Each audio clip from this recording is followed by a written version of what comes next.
If you're constantly battling low energy, cravings, weight control, watching your health slip away, listen up. There's a simple daily protocol they don't want you to know about that's helping people ditch their meds and reclaim their health. Up to 88% of Americans potentially suffer from some degree of insulin resistance. The Feel Great protocol is a simple 2-step daily system designed to help your body work with you, not against you. Step 1. Unimate, a powerful yerba mate extract clinically shown to boost mood, increase mental clarity, and support fat burning. Step 2. A patented fiber matrix called Balance. Taken before meals, it helps regulate blood sugar, curb cravings, and support healthy insulin response. That's it. No crazy diets, no meds, just science-backed support your body actually understands. Feel Great is perfect for you if you have low energy, weight control, high blood pressure, high cholesterol, poor sleep, diabetes, snacking, sugar cravings, gut health, systemic inflammation. This isn't a trend, it's a transformation. Start today to reclaim your health with the Feel Great protocol.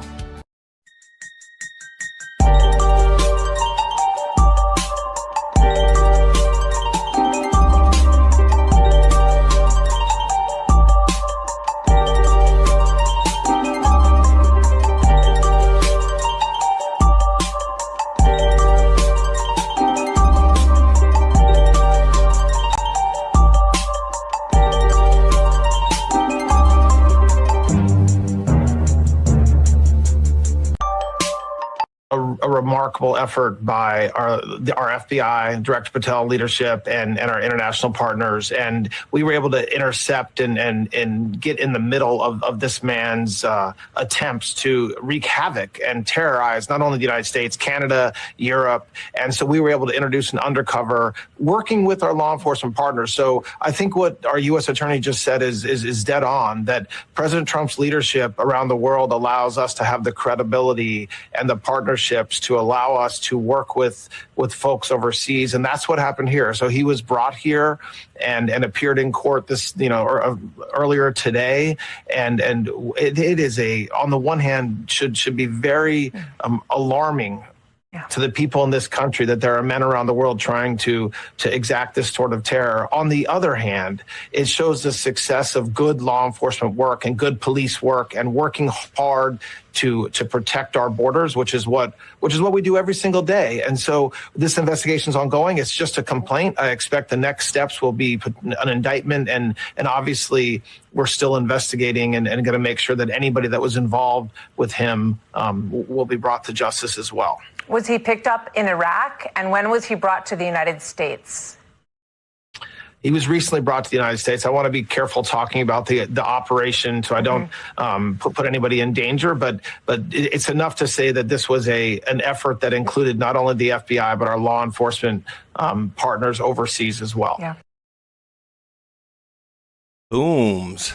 How is it going out there, my fellow world patriots? It is indeed Friday, May 15th, 2026, and this was an unscheduled excursion to the live streams. I was going to be jumping on with News Treason and Dave tonight for the call-in show, but because he's traveling, he said his schedule's acting up a little bit, so he's foregoing that today. But I have Mr. Juanito coming in with me in a few minutes. He's wrapping up a phone call as we speak.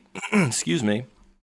And then we'll be getting into some informatione that I think is very, very good. And anybody who just caught me on 412 Anon, I just ended that show about an hour or so ago. That was a good blast over there with Adel and Drunk Pinata. I got another interesting one as I'm perusing the things here. I'm seeing this stuff, which I think is pretty interesting. So I'm going to kind of just go to a couple little stories here, and I'm going to say hello to some of the folks in the chat once everybody starts to populate. But this is interesting, and you guys may know this guy is the cell phone data guy, Tony Saruga. Iran's ghost in the tank. Hackers just cracked America's gas stations wide open. No passwords, no mercy, pure cyber sabotage. Imagine pulling up to the pump tomorrow only to discover the underground fuel gauge you're trusting has been quietly rewritten by Iranian hackers. not fiction. Today's CNN exclusive, and so take that with a grain of salt, drops a bombshell. U.S. officials now suspect Iranian actors breached automatic tank gauging systems at gas stations across multiple states. These industrial sentinels, buried probes monitoring every gallon in underground tanks, were left glaringly exposed online. Passwordless, internet-facing. Hackers tinkered with display readings but couldn't touch actual fuel volumes.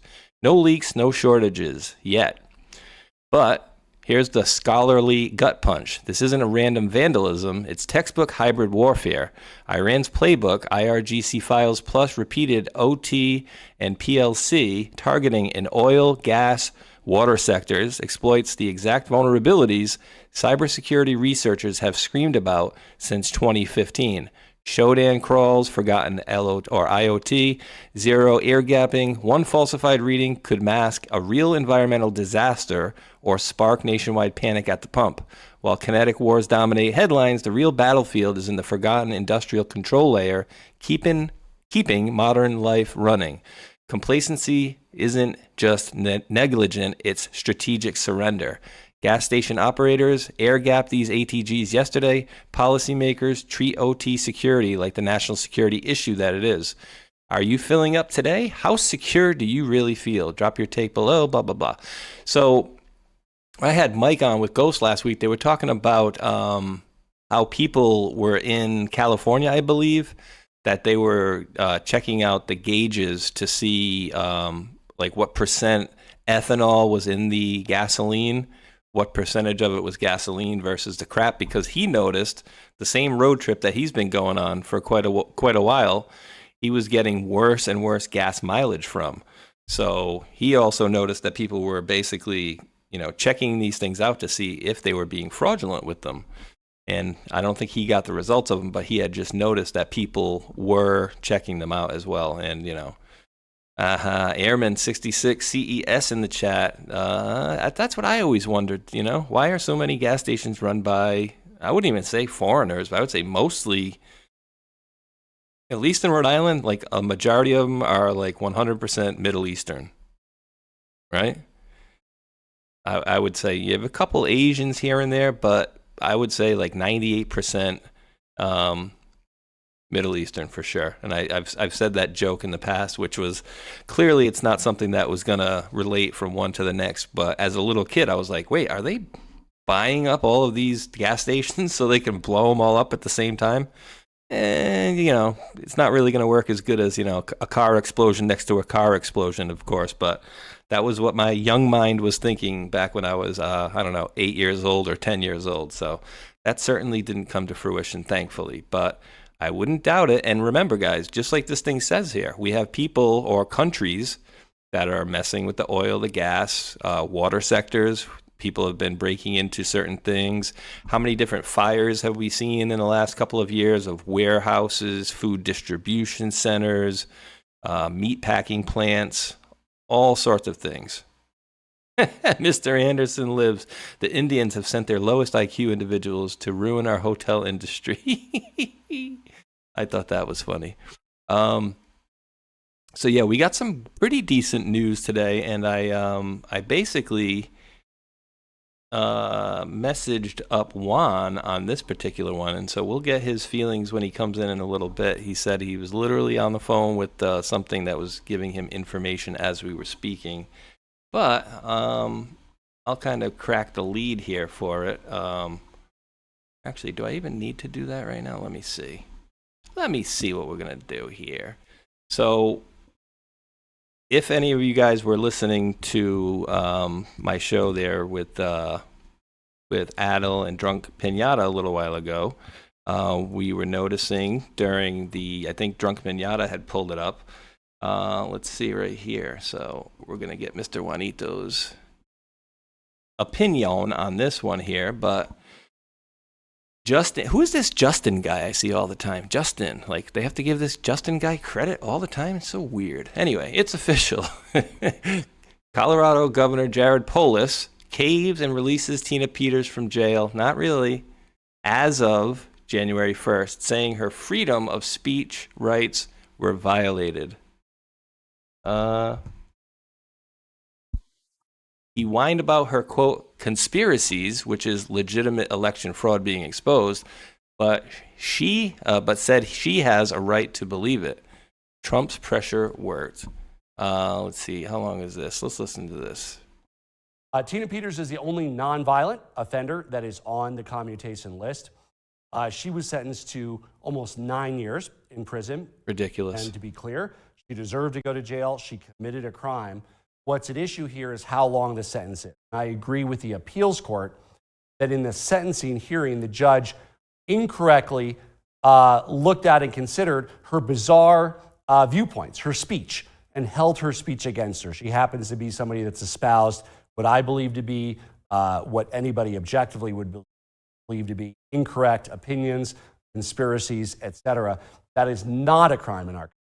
What is a crime is, along with two other co-conspirators, one got 6 months, one got parole only, accessed after a municipal election, election computers to download software for an independent audit prior to the software being updated. That is a crime. There were 4 felonies. Those felonies will stick with her. She's a convicted felon. And I believe that the 4.5 years that I'm commuting sentenced to, she'll be on parole along with a number of the other 9 next month, is a fair, just, and tough sentence for her. Fair, just. Let's see here. Let me see. Where was it? Right around here? Conspiracies, etc. That is not a crime in our country. What is a crime is, along with two other co-conspirators, one got 6 months, one got parole only, access. One got 6 months, one got parole only. On parole, along with a number of the other 9 next month, is a fair, just, and tough sentence for her. Fair, just, and tough. Really? Because it sounds like these other guys, one person got parole, immediate parole, probation, whatever it is, and one person got 6 months. But she got 9 years. Yeah, that's fair and just, right? Yeah, when you're trying to make an example of somebody, that's fair and just. In what world? It's absolutely ridiculous that they would, A, put her in bars at all. But again, it makes a big example of her for other court clerks around the country, because I'd be willing to guess if you are going to question some of these folks, they would be hard pressed to say that they would want to get involved and to even do that, because they don't want to get, essentially screwed with. Right? It has their results for sure. And I'm seeing some crazy prices for gas in the chat here, guys. $4.39 in Ohio. Now, MacGyver, is that regular? So give me the regular prices, guys. Yeah, Matter J says that she's going to be commuted as of, I guess what he's saying is that he's cutting her sentence in half. And let me put this back down to normal. I had to bump up their audio a little bit. So he's basically saying he's cutting her prison sentence in half. And I thought, if you're going to commute her sentence, just let her out now, right? Because what I don't want to happen is some kind of thing that they do in prison when they want to keep people in prison. Oh, well, she just threatened somebody. Oh, she just said she was going to hurt this person or kill this person or whatever. And I'll give you an example of that. There's a guy who grew up in my town named Craig Price, and he was a convicted murderer. The weird part about it is this guy was actually in my house once, and I'm dead-ass serious story. My mother told me when I was I don't think I've ever told this story online, so let's see here. And remind me to get back to Tina if I go off track here. So when I was a little boy, my mother got me a bunny for, Easter or whatever it was. And I don't even know how old I was when I got it. But I know somewhere around 7 or 8 years old, she told me, oh, well, I went out there and Snuggles, I think was his name, Snuggles got away. Oh, okay, Snuggles got away. Okay. Well, Snuggles got away, no big deal, right? Well, I'm gonna pull up this guy's file for you too. Jamie, pull up me the file on Craig Price from Rhode Island, please, Jamie. Okay. Yes, and that's a joke because there is no Jamie, and we're doing this ourselves. We are, meaning me. So this guy here, murderer. So this guy Here's the worst part about it. Comes from actually a really good family. His brother was a good friend of my brother, and he was in my house tuning my brother's guitar right around the time where Mr. Snuggles there went missing, air quotes, went missing. Well, like I told you, my mother told me at 8 years old, Snuggles got away and the gate was open, so maybe he didn't leave the lock on right, but, he got away and he's free with his real, his bunny friends. All right, we'll get back to Snuggles in a second. Craig Chandler Price, October 11th, 1973, an American serial killer. Really? I didn't know he was a serial killer. Committed his crimes in where I grew up, and C. Gene in the chat grew up as well, Warwick, Rhode Island, between the ages of 13 and 15. He was arrested in 1989 for 4 murders committed in his neighborhood, a woman and her 2 daughters that year, and the murder of another woman 2 years earlier. He had an existing criminal record for petty theft. Price calmly confessed to his crimes after he was discovered. He was arrested by a month before his 16th birthday and was tried and convicted as a minor. By law, this meant that he would be released and the criminal record sealed when he turned 21, and Price bragged that he would, quote, make history when he was released. So, okay, fast forward to I'm 20 years old, 21 years old, and my mother says, oh, hey, remember I told you Snuggles got away and, left the hutch door open? I was like, yeah. She's like, well, the real story is I went out there one day to give him some food in the morning, and he was hacked up in the corner, and somebody had stabbed this rabbit a bunch of times and then shut the door behind him. And I'm like, what? So the prevailing thought here is that this guy may have killed my rabbit. Okay? He's the leading suspect in the Snuggles case. It's an open case still, so just so you guys know. But what they did, and getting back to Tina, is for this guy, right? So he was charged as a minor, and he's about to get out in, let's just say, 1999, 1994, whatever it was. He was convicted in 89, and say he was going to get out in 2000 for easy math. Well, we had a prison guard say, oh, he said he's going to hurt me. He's going to kill me. Well, they just put on another 5 or 10 years for him. And then that 5 or 10 years goes up. And then when he gets up again, oh, wait, he just threatened another guard. So he's been in jail since 1989. What is that? 11 years plus 26, 37 years. He's now 52. I think he's in Florida at last check. Convictions for 4 counts of murder, contempt of court, and then escape, aggravated assault on law enforcement officer, assault by prisoner, 2 counts, introducing a weapon, resisting officer. So what they did was something I'm afraid that they may try to do with Tina Peters and say something like, oh, she threatened that she's going to hurt me, or she threatened that she's going to do this or that, and therefore she may get more time. Let me see. Okay. Let me see. So, yeah, and that is scary. And so the who's that? It was Cap 78 Pack said that's scary. Well, I think my mother did the right thing in not telling me that my bunny got hacked up at whatever age I was. I don't even remember. 89. I would have been and actually it was a couple of years before the murder, so that's the weird part. The thing I remember is he was actually really good at playing the guitar, and both of my brothers play the guitar, and he came over specifically to tune my brother's guitar. And so I remember him like it was yesterday. You have the moldings above the crown moldings above an archway that go into one room to the next. I remember him with his 2 hands up, sitting there, just standing there. And I think he was 6 foot something or whatever. He was a big dude. He was a big boy. And even at, 16 years old, and that probably would have been 13, 14, I'm pretty sure he was over 6 feet tall. He was 6 something. But craziness. And I just don't want to see something like that happen to Tina Peters, where she gets stuck in prison year after year after year, And again, Bonnie JT on Rumble says serial killers usually start out by killing animals.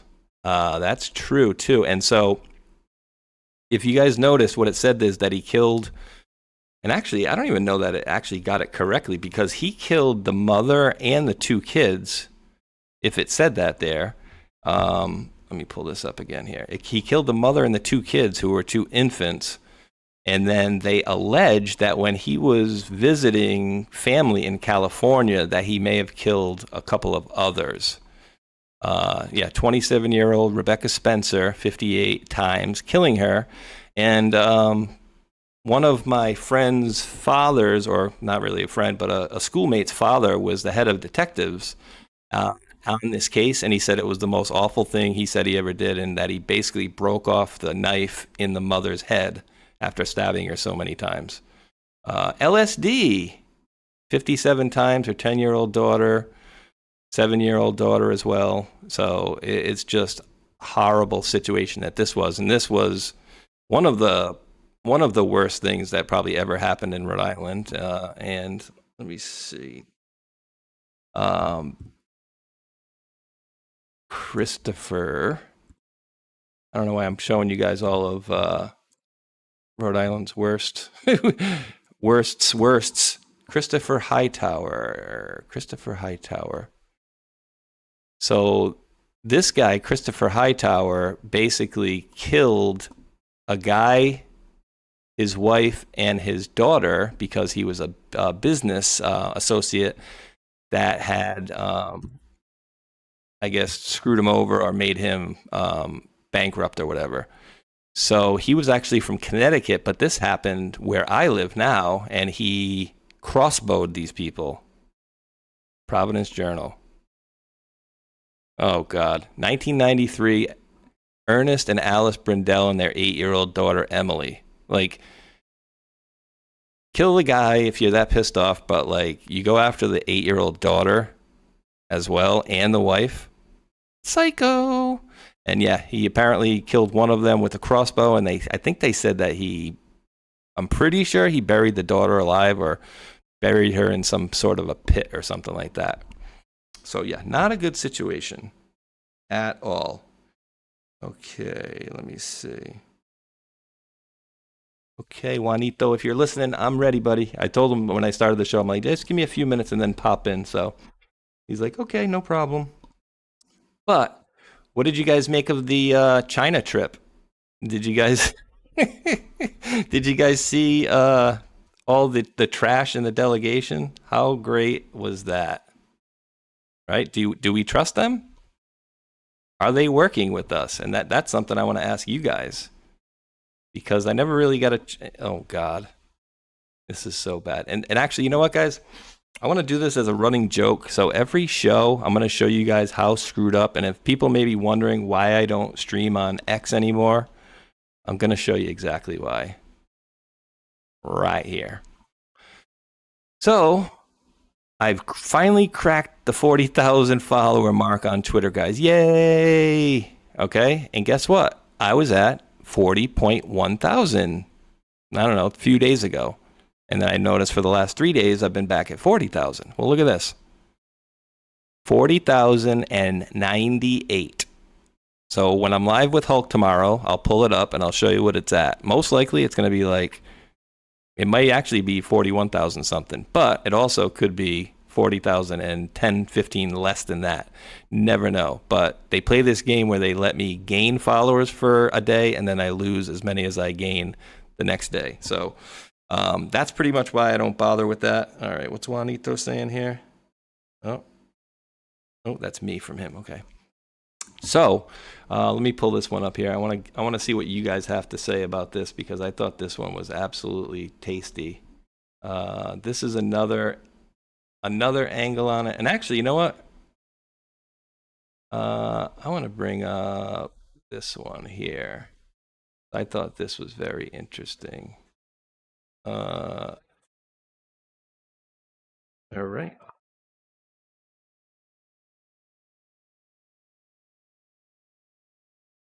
And we're double zipping it.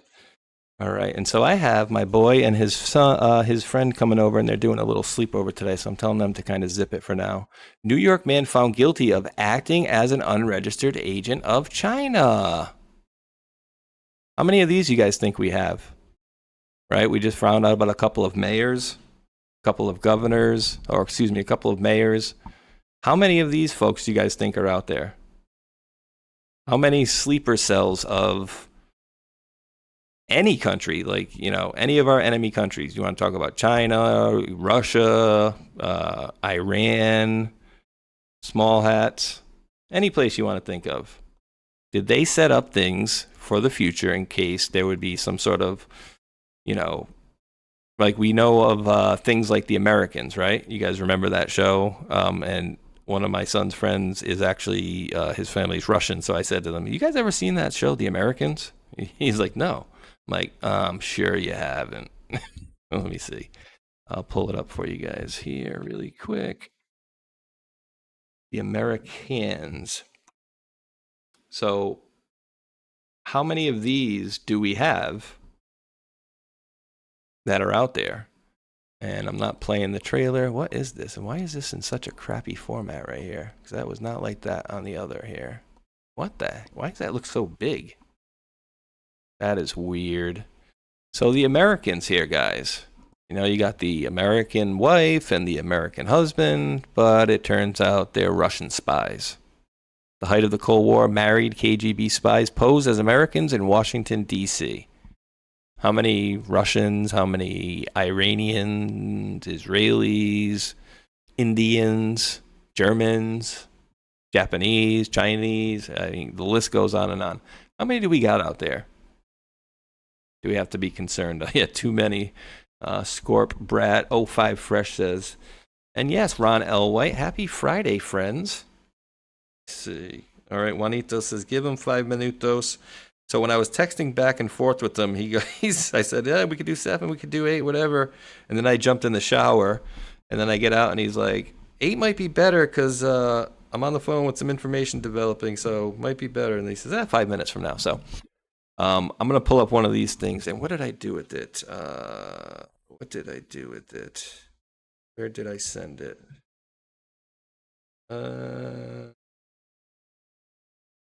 Here we go. This is, oh God, what is this? This is a big problem. Hold on a second, guys. I think I might be having a phone call from the food delivery guys. Give me 1 second, guys. I'm going to do this just for a second here.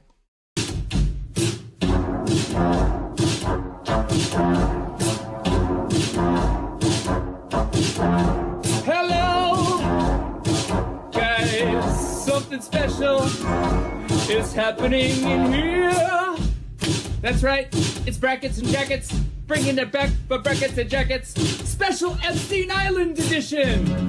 That's right, folks, Epstein, Jeffrey Epstein, the man with the island, which is suspiciously close to Haiti. That's right, you see this man, Jeffrey Epstein, is funding lots of people. He's funding lots of people on the street to make sure his shit doesn't get out. That's right. All right, guys, let me turn this thing off here. All right, yep, that was the pizza delivery guy coming to bring the boys some food so I can chillax over here. Let me see if anybody's knocking on the door here. Okay, give me 1 second. I'm going to pull this one up for you guys as well. I thought this was funny. Here we go. Pop this one over here. This is the one I think I had earlier in the write-up that I had Adel read on the show earlier. So check this out, guys. I mean, this has happened before. I think they said back in the 70s or something like that. Where did he say it happened? It has happened before, but they've not made like a big deal about it. And so, of course, they want to leave all these things because, you know, we've heard many times in history how they talk about we don't accept gifts from people when they come from Israel because we understand that half of them, if not all of them, have tracking devices in it. So I thought this was absolutely like epic right here. U.S. delegation threw out every Chinese gift into a trash bin at the foot of Air Force One before boarding in full view of cameras. I mean, look at this guy. He's running over here doing like a slam dunk. All right, not so much a slam dunk, but okay. The last time a U.S. president's team performed a visible public discard of host country materials on a tarmac during a major summit, it made front pages for a week because everyone understood what it meant. Every gift discarded into ramp side bins before wheels up. Every badge, every pin, every commemorative souvenir gone. Every Chinese issued phone for staff and press thrown out. Nothing Chinese origin was allowed onto the aircraft. Personal devices were placed in Faraday bags for the flight. The action was uniform, staff, press pool, entire delegation. White House security and Secret Service enforced it at the ramp. Trump on camera when asked about spying, quote, this is hilarious too, right? And it's so true. Some of the funniest jokes are some of the truest. Quote, we didn't discuss it because we also spy on them as they do on us. Which, you know, maybe we should start putting up some United States police stations over in China and see how much they like it and see how fast they get shut down, which my guess would be immediately. New York Post White House correspondent Emily Gooden confirmed the account from pool position. Protocol applied at the final control window before re-entering U.S. airspace. This matches the identical disposal procedure used by U.S. delegations in China and Russia for years. The trigger, documented counterintelligence concerns that Chinese-issued electronics carry embedded malware trackers or listening devices. This was not improvised. It was pre-planned, executed at the ramp, in front of cameras, and this is the same playbook U.S. delegations have run in Beijing for a generation. The only thing that changed is that someone photographed it this time. Trump arrived with Elon Musk and Jensen Huang. He left with nothing Chinese on the plane. Not a pin, not a phone, not a souvenir. Whatever was said in these meetings, the security posture on the way out told you everything about how Washington actually views Beijing when the cameras aren't on the handshake. I'll keep you updated as this unfolds. It's extremely important. So that was very interesting. And, you know, DMore01, how can I send Spaceshot a naked picture? What? How dare you? No. How can I send Spaceshot a picture of a Chinese spy building in Houston? Spaceshot76. I'll pull it right up right now. Spaceshot76 at protonmail.com. And I will take a look at that, and I will pull it up for sure. Let me see. And I'm trying to remember. Thank you for that message there, too. And I'm trying to remember. Is that the one that was on fire? There was a Chinese embassy on fire. I'm pretty sure it was Texas. U.S. Chinese embassy fire. Where was that one? I will take a look at that. Let me see. The 4 red lines. No. Wasn't there a fire, guys? All right, I gotta pull up chat on this one here. Let me see if I can pull this up. Can I pull out the chat?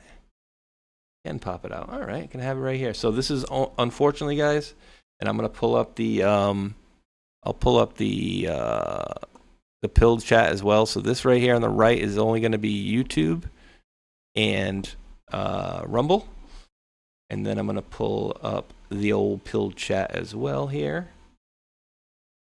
Face shot, bing bing, and then pop you out as well. Pop out. Make it a little smaller. There we go. I don't know that you can put the picture in the comments if that's what you're talking about. There, no fey contract. Looks like no eye contact. Let's see. We'll kind of put it over like that. Yeah. It was like 2021, I want to say. 2020, 2021. I'm not sure, but there was a fire in an embassy. Let me see. Of course, this is going to want to do this. Let's see. What embassy was on fire in the USA? Doing it live here. Doing it live. Let's see. Fire caused by drone strike. No. 1979 embassy fire. No. Oh, God. I'm going to have to pull up the drops for this. I think it was in there, wasn't it? I think they showed us. Oh my word! How many drops do you guys think have to do with fire? 170 guys. 170. And remember, they were setting fires for us, guys. Let me pull up this one. Pull up you as well. Right? Remember, they were setting fires as all this stuff was going on. Spread fire. These are the Antifa folks that were doing all this stuff. Yeah, it was Houston, right? I'm pretty sure it was Houston, 1776 Texan. And let me see if that email came through, and I will pop it absolutely right up on the screen if you send it over. Let me see. All mail. Nope. Bone Tip is my last message there, which I did respond to. Who's been very busy with work, which is a good thing. Yeah, they were burning ballots for Biden. They were burning something, that's for sure. Or were they burning documents that maybe they thought were going to be raided or something like that? Very possible. Very possible. All right, so let me pull up this one here. I think you guys might find this to be interesting. I don't even know which screen is which here, so let me see. You are you, you are you, so I think this one. Yep, perfect. Okay. So, is our plan in the Middle East working right now? Who is asking? Who's doing the blockade this week, guys? Is are the Iranians doing the blockade of the Strait this week, or are we doing the block of the Strait this week? What's going on over there in Takarg Island? I think we got a Mr. Juanito in here. Let me admit him into the chat and then keep him off there and pop you guys out. I'm going to drop the chat for now, guys, as Mr. Juanito gets his microphone and his camera all set up. I'm just going to show you a little clip here. This guy's speaking in Middle Eastern foreign language to me, maybe, I don't know, Israel, I don't know. Anyways, he says, Iranian opposition channels claim today that significant ecological damage had been caused on Karg Island, from which Iran exports more than 90% of its oil, and this is due to oil leaks from the island. However, it's not due to oil leaks, guys. In my opinion, it's due to oil overflows. And I hear some flickering of, is somebody knocking on my door over there? On my Zoom internet door? It's probably me. There he With is. my mic on. What's up, brother? Hey, by the way, the deal is you can't turn off oil wells like you turn off the spigot on the hose because of capillary action. If you cap off, stop the flow of oil out of the well, you destroy the capillary action. You destroy the well. You have to cap it and repressurize it and re-drill it. And so they don't stop the flow of oil readily. So starting about 2 weeks ago, wells, they had nowhere to put oil above ground in tanks, etc. And so in the hopes that they were going to settle things with the U.S. somehow, they kept pumping oil. And that oil is just going out onto the ground. So it's nothing that we did directly. It's indirectly. They just couldn't stop the wells because they'd ruin the wells, and they don't want to stop the oil flowing. But eventually, all of that's going to have to stop, be capped off, repressurize the wells, and then and re-drill them. And the persons that actually get hurt the worst on this are Russia and all. I mean, China and all their communist buddies who were getting this free oil essentially out of Iran. In sharing oil for technology. What we've really done is now they will not have the oil production capacity that they had before. We'll go in, and instead of having China's wells pumping oil in Iran, we'll have U.S. Partners come in and do that. And it'll take a few years to kind of work through all of that. So in the meantime, U.S. production and friends of the West will increase their production to fill that gap across the world. We're reducing the importance of these Mideastern partners in part, and the financing, of course, of terrorism, things like that, in this extended terrorism families, so that they can't fund the terrorism. And by the way, in the Mideast, why is it, the largest lobby in Washington, D.C. is the Israeli lobby. The second largest lobby is the Saudi Arabian lobby. But if you add the partners within OPEC, they're the largest lobby combined in Washington, D.C. If you reduce the terrorism, reduce the money into the heart of the terrorism groups, which is Iran, this nexus of terrorism, then they can't come in and say, you got to spend money on the Mideast, you got to spend money on arms, you got to give, more arms to Israel or anybody else, because you removed and reduced that threat radically. So cutting off the money supply to Iran through oil sales, the crooked money going into Iran, such as what Obama did, all the pallets of cash, and the troll taxes that the Brits were extorting for moving oil through the Strait of Hormuz, using Iran as the hand puppet of their actions. This is a big deal. So we're in great shape. So I just wanted to do that little side note since you raised the matter on the Iran there. I love it, dude. And we're definitely going to get into a couple of other topics. And this is just interesting, too, because I wonder if I can bring this up. I'm just doing a keyword search here. And I don't know if I ever told you about my little dig that I did one time where I connected all these folks together here. And luckily, I got lucky here. On one of these was an article written by Vernon Jarrett, of all people. And he wrote an article. Yeah, Valerie Jarrett's stepfather. Yeah, it was the stepfather. Yeah. So he wrote an article, coincidentally, on my birthday in 1978, where he talks about this OPEC group and friend of the court briefs that were written by this guy named Donald Warden.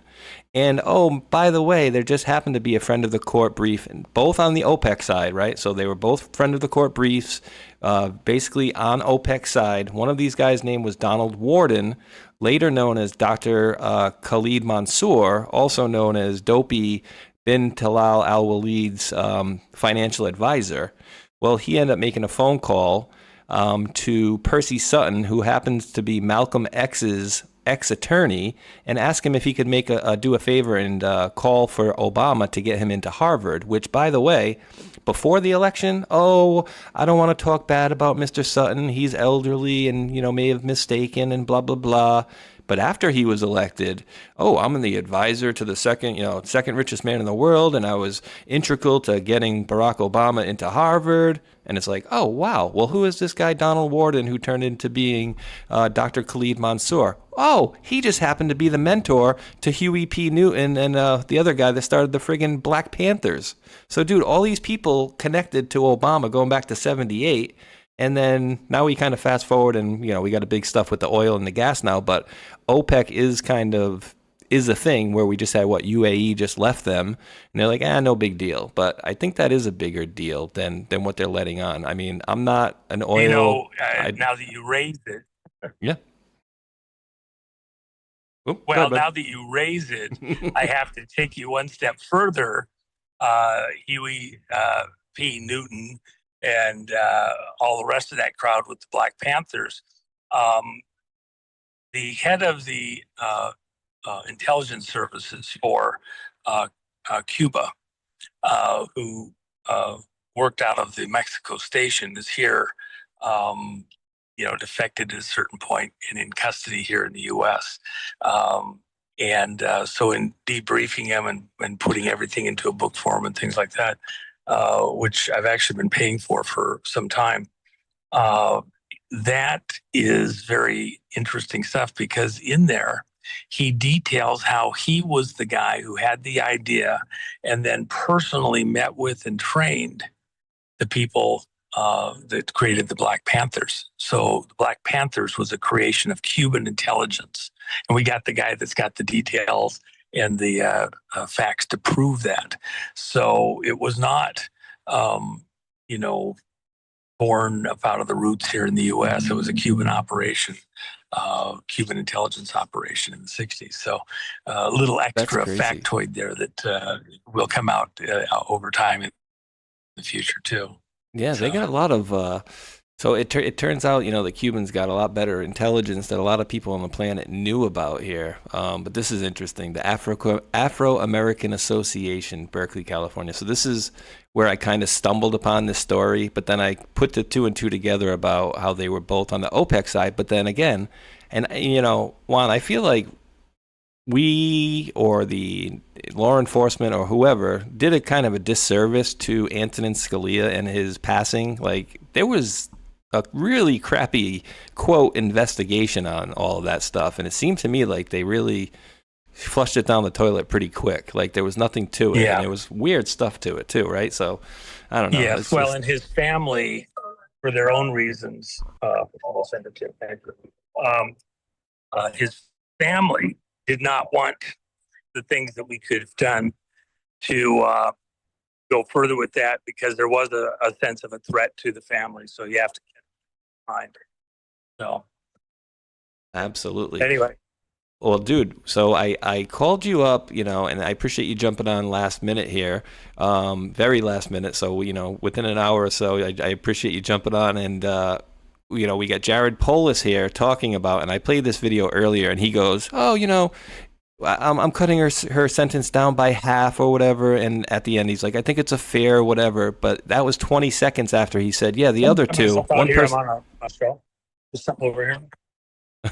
Yeah, sorry about that. I just had to get a seat so I could finish talking here. No, you're good. But dude, he says it's a fair sentence that she got. But then he said 20 seconds before that, oh, the two other co-conspirators, one of them got no time and the other got 6 months, and she got 9 years. That's just ridiculous. The water at the moment. Yeah. Yeah. Well, here's the deal.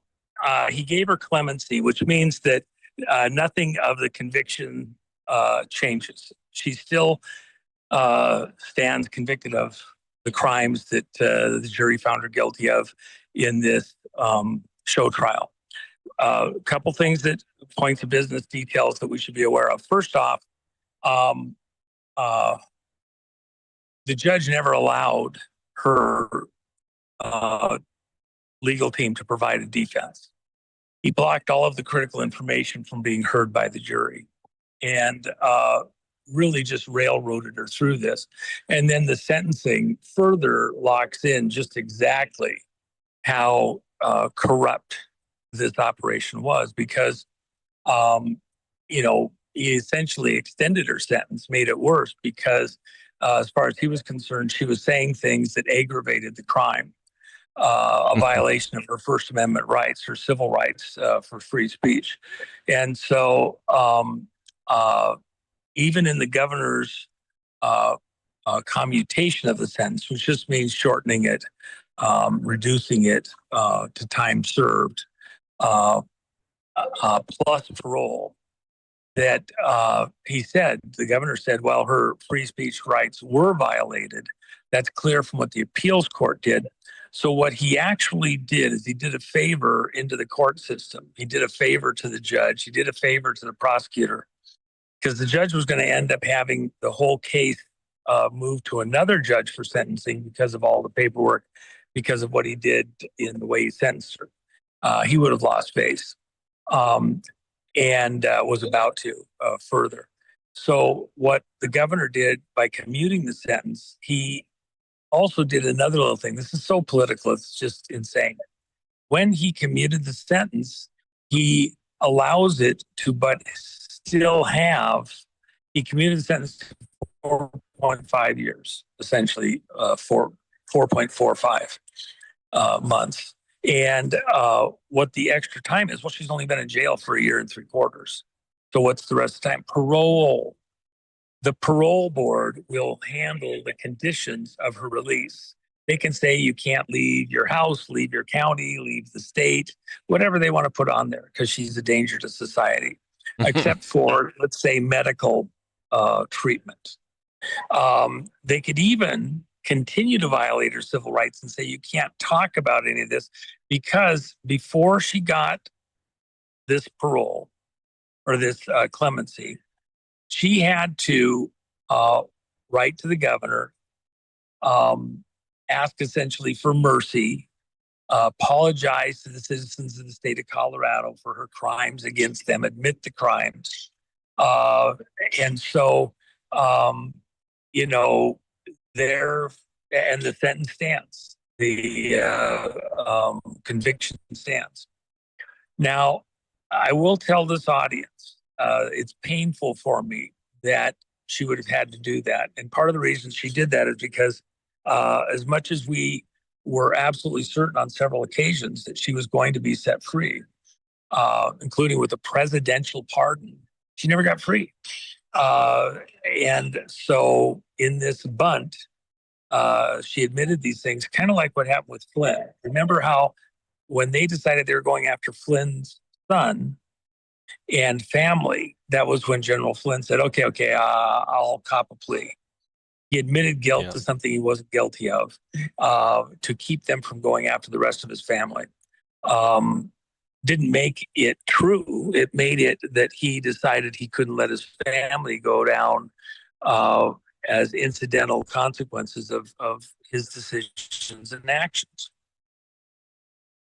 And so he was protecting his family. That later came out, and then President Trump did, in fact, pardon him for everything. And so it just stopped. It didn't continue. But he was having to appeal based on new information, his original admittance of guilt that was the basis for him, being sentenced and going to go to prison, for some horrible time. Tina's had to do something similar, but I'll just tell you before this is all over, because the sentence, the conviction, all that stuff still stands. It was just reduced by the governor. It will go outside the state of Colorado. It will go to the U.S. Supreme Court on several matters. The legal team has their work cut out for them. In fact, Peter Tickton said earlier that, who's the head of our legal team, the person that Trina Savins and I asked to take this case as the lead counsel for all of the other attorneys. Peter Tickton said that their work is just now beginning, which is really true. They have a lot of work ahead to flip this whole thing around. But at least in the meantime, Tina is out of this dangerous incarceration. We can get her some quality food. We can get her some medical treatment and start to, heal her up. And hopefully, one way or another, I've said it since the beginning, I believed that Tina was going to be free before this conference that I'm having in Vegas, June 15 to 17. And that she would be the belle of the ball. Yeah. And so here she is, she's free now. And one way or another, if we have to remote her in or whatever, but I'd love to have her there in person. We don't know all the details yet. The parole board will have to make decisions between now and June 1st on the conditions of her parole. And they'll probably do a preliminary decision to be reviewed and finalized sometime after her release. So lots of stuff. They'll play games as long as they can, and they may restrict her speech because she's now admitted to the crime, and so they have restrictions on her speech to be able to do legally. So if we just have her present, she gets to smile and wave, and she can't say a word, we'll take that. We'll just send the love and start letting her recollect herself, come out of the hole that she was buried in, and start putting the pieces back together. She has on her website places you can donate to assist her and to help compensate the legal team, which haven't taken any money thus far. You can imagine what it'd be like. Her whole life has been on pause for 5 years. She couldn't work. She couldn't, do anything. She's got all the legal fees. She still has a house, her dog, other stuff. We'll all step forward to try to ease her through this. But this is important step. It's a beautiful day. I'm not fully pleased with everything, but with her at least out of prison, and she should be out today, but they're waiting until June 1st, but ridiculous. we take what we get. We'll accept what we got. Yeah, for sure. Now, Juan, I don't want to put up the wrong one because I see that there's one that says tinapeters.us and then there's another one, tinapeters.org. One of them says the official donation site. .us. It's the U.S. one? .us. Yeah. And by the way, just so people know, there have been all sorts of people have come in on a number of things, including Tina Peters' situation, where they, claim they get money, whatever. And then it turns out, they're using it for other purposes, their own things. Very painful.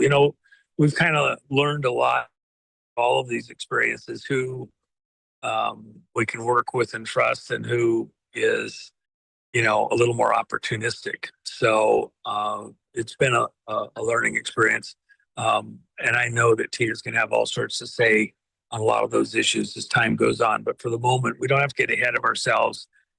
We can savor and be thankful for what we have here. And by the way, there's a number of people, audiences that I've gotten to speak to, yours included. I just want to remind everybody, lots of people came from lots of different directions. There may be people who want to jump up and down and beat the chest that they're the ones that got Tina free and it was their work at the critical moment. Some plow, other care for and water, and others get to harvest. This is a team effort, okay? And nobody can claim individual credit, all the way to the president, for getting Tina Peters out. This is an act of God. This is a hand of God thing. The whole community within the Patriot community called the White House, prayed. You think prayer didn't have an effect on this? We were praying this through all the way. It's a hand of God moment. I think everybody here, it's not that you get proud or haughty or something like that. It's that you take a deep breath, and there's moments when we savor and we're thankful, and there's some kind of personal satisfaction that's appropriate, that all of our joined efforts, if you were present, accounted for, played some part, even within the community conversations, in seeing this result. And so it's appropriate to say a prayer of thanks, and also, have some internal satisfaction that you played a role. You said some things at the critical moments. You helped the rest of the community members. You paid attention, which put pressure on these people. This was a team victory, not just some individual, even if they make a big deal of it. I'm very thankful, very satisfied with all the people that showed up on this, for all the work that they did to get us out of this hole. So,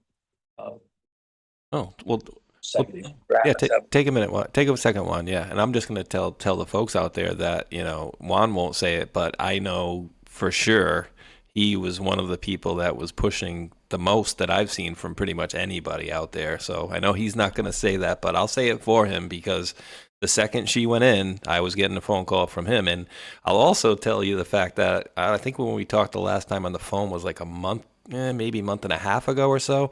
And he was like, yeah, I'm going to be doing this conference in June, and I think we're going to be able to get Tina out just before. He literally just said that. And I'm like, wait, didn't you mention something about fences in D.C. years ago? And then there were fences in D.C. I'm just saying. I'm not saying anything. I'm just saying, though. Just saying. So, yeah, dude. You did a lot, dude, and I know you don't like to take credit for that, but you pushed a lot of people to get the word out to a lot of people, and you went on to a lot of shows to get that word out too as well. So I know you don't, won't want to take the credit, but I will put that credit on you. And then, and you weren't the only one. There were a lot of other people pushing that as well, because it was something that needed to be corrected, because it was just horrible what they did. And, it was just another example of what they did to President Trump, but then again on a citizen, horrible. Mm-hmm. Well, let me just say this. Here's a little detail for anybody that isn't aware of it. So I did a bond conference in Las Vegas a little over a month and a half ago. I had about 100 people and very private, good bond issue for the country, which I believe is how the quote-unquote deep state hopes to pull our attention away from everything that's coming related to election arrests and things that are going to be done to change our elections with a national security emergency declared by Trump and other things, executive orders. They also have intended all along to take America out financially so that we were on our knees and they can impose, from a globalist standpoint, certain things on America. The things that Trump has been doing, internal and external here in America over the last year plus.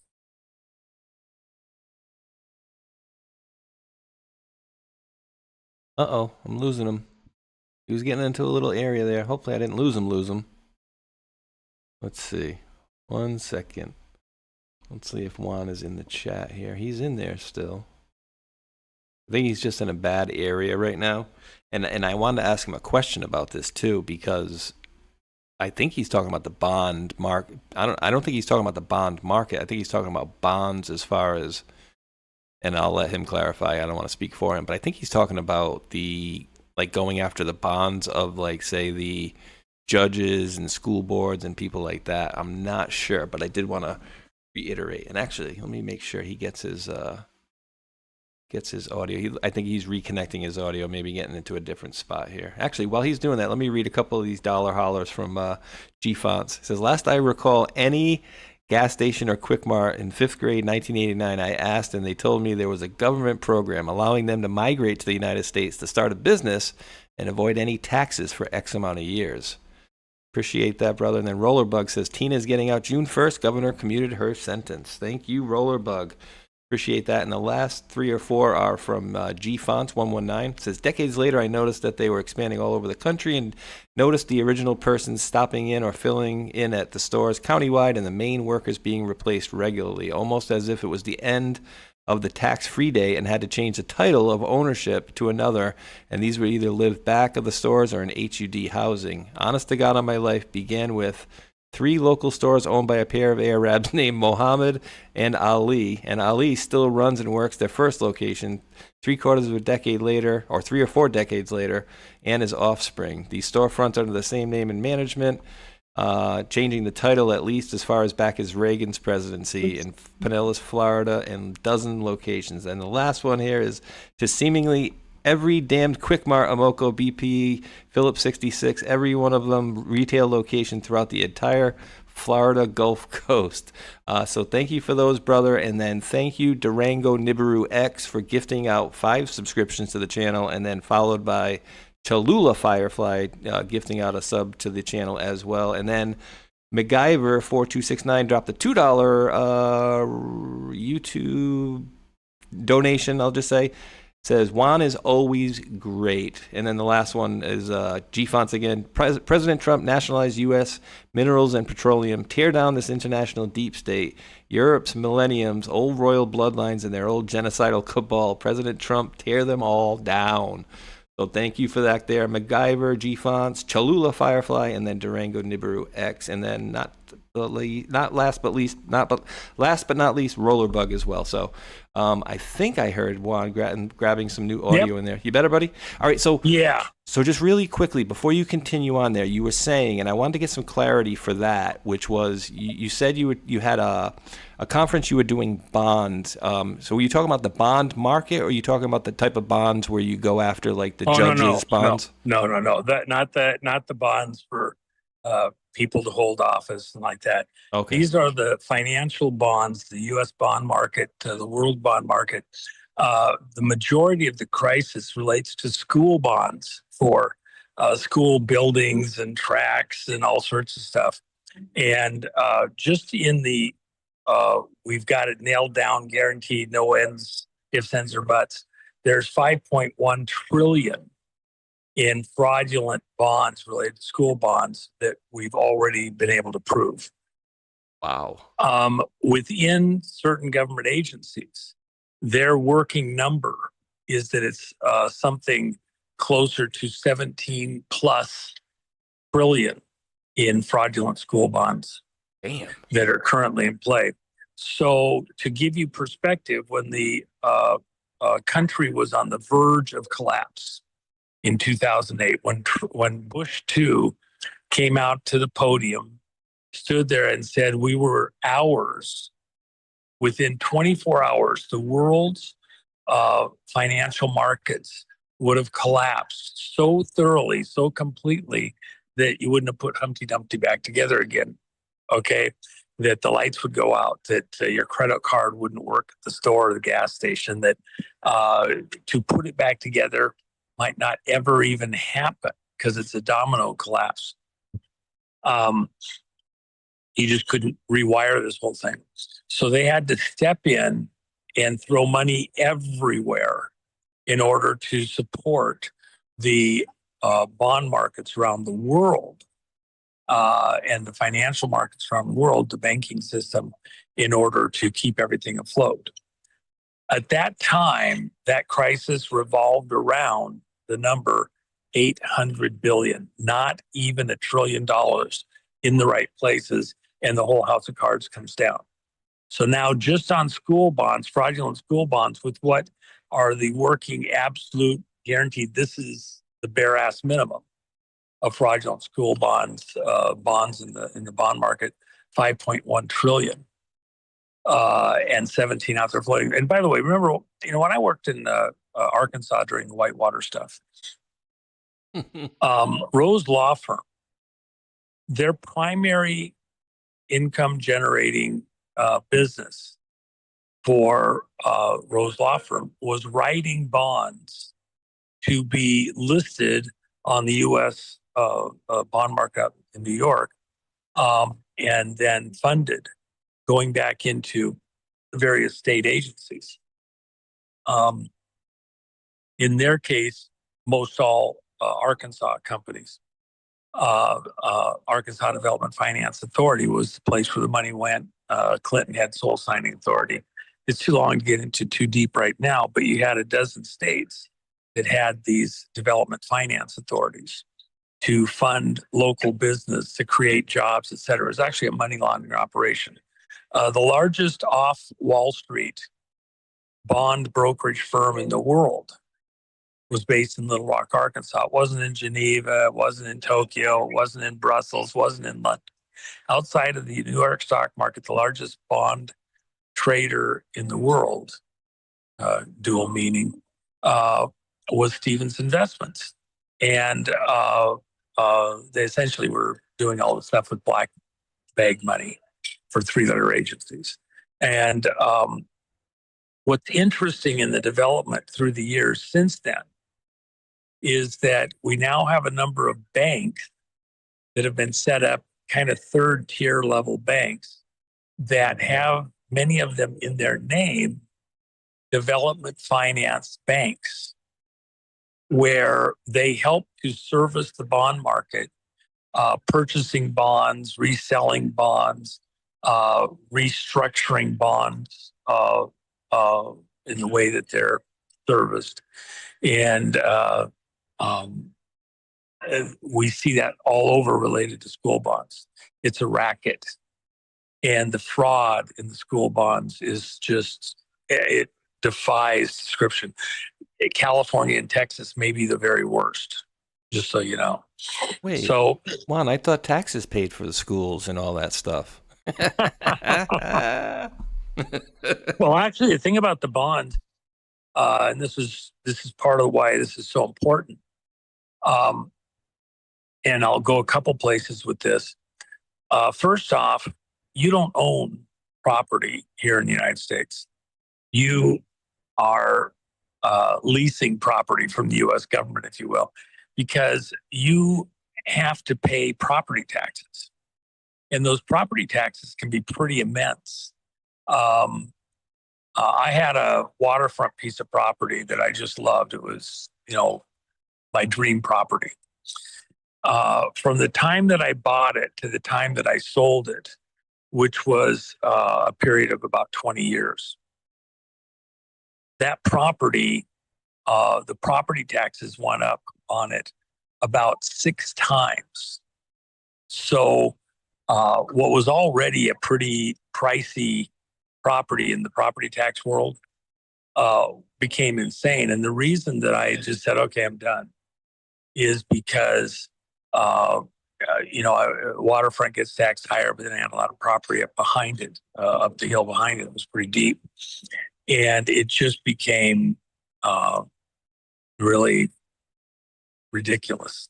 And I just said, well, I'm just renting from the government. I'm just leasing from the government. There's no investment value here, because what they had done with some improvements in the region, they were threatening to raise the taxes again, a big amount. And I had all sorts of other things going on. I said, I'm done. If I want anything, I'll go somewhere, go to a different state, do stuff. It just became over the top. What President Trump has said now, and this is shocking to most anybody that knows what's really going on. President Trump is proposing what several attorneys have been proposing, and other people that have court cases related to property taxes. They're saying that we're going to have to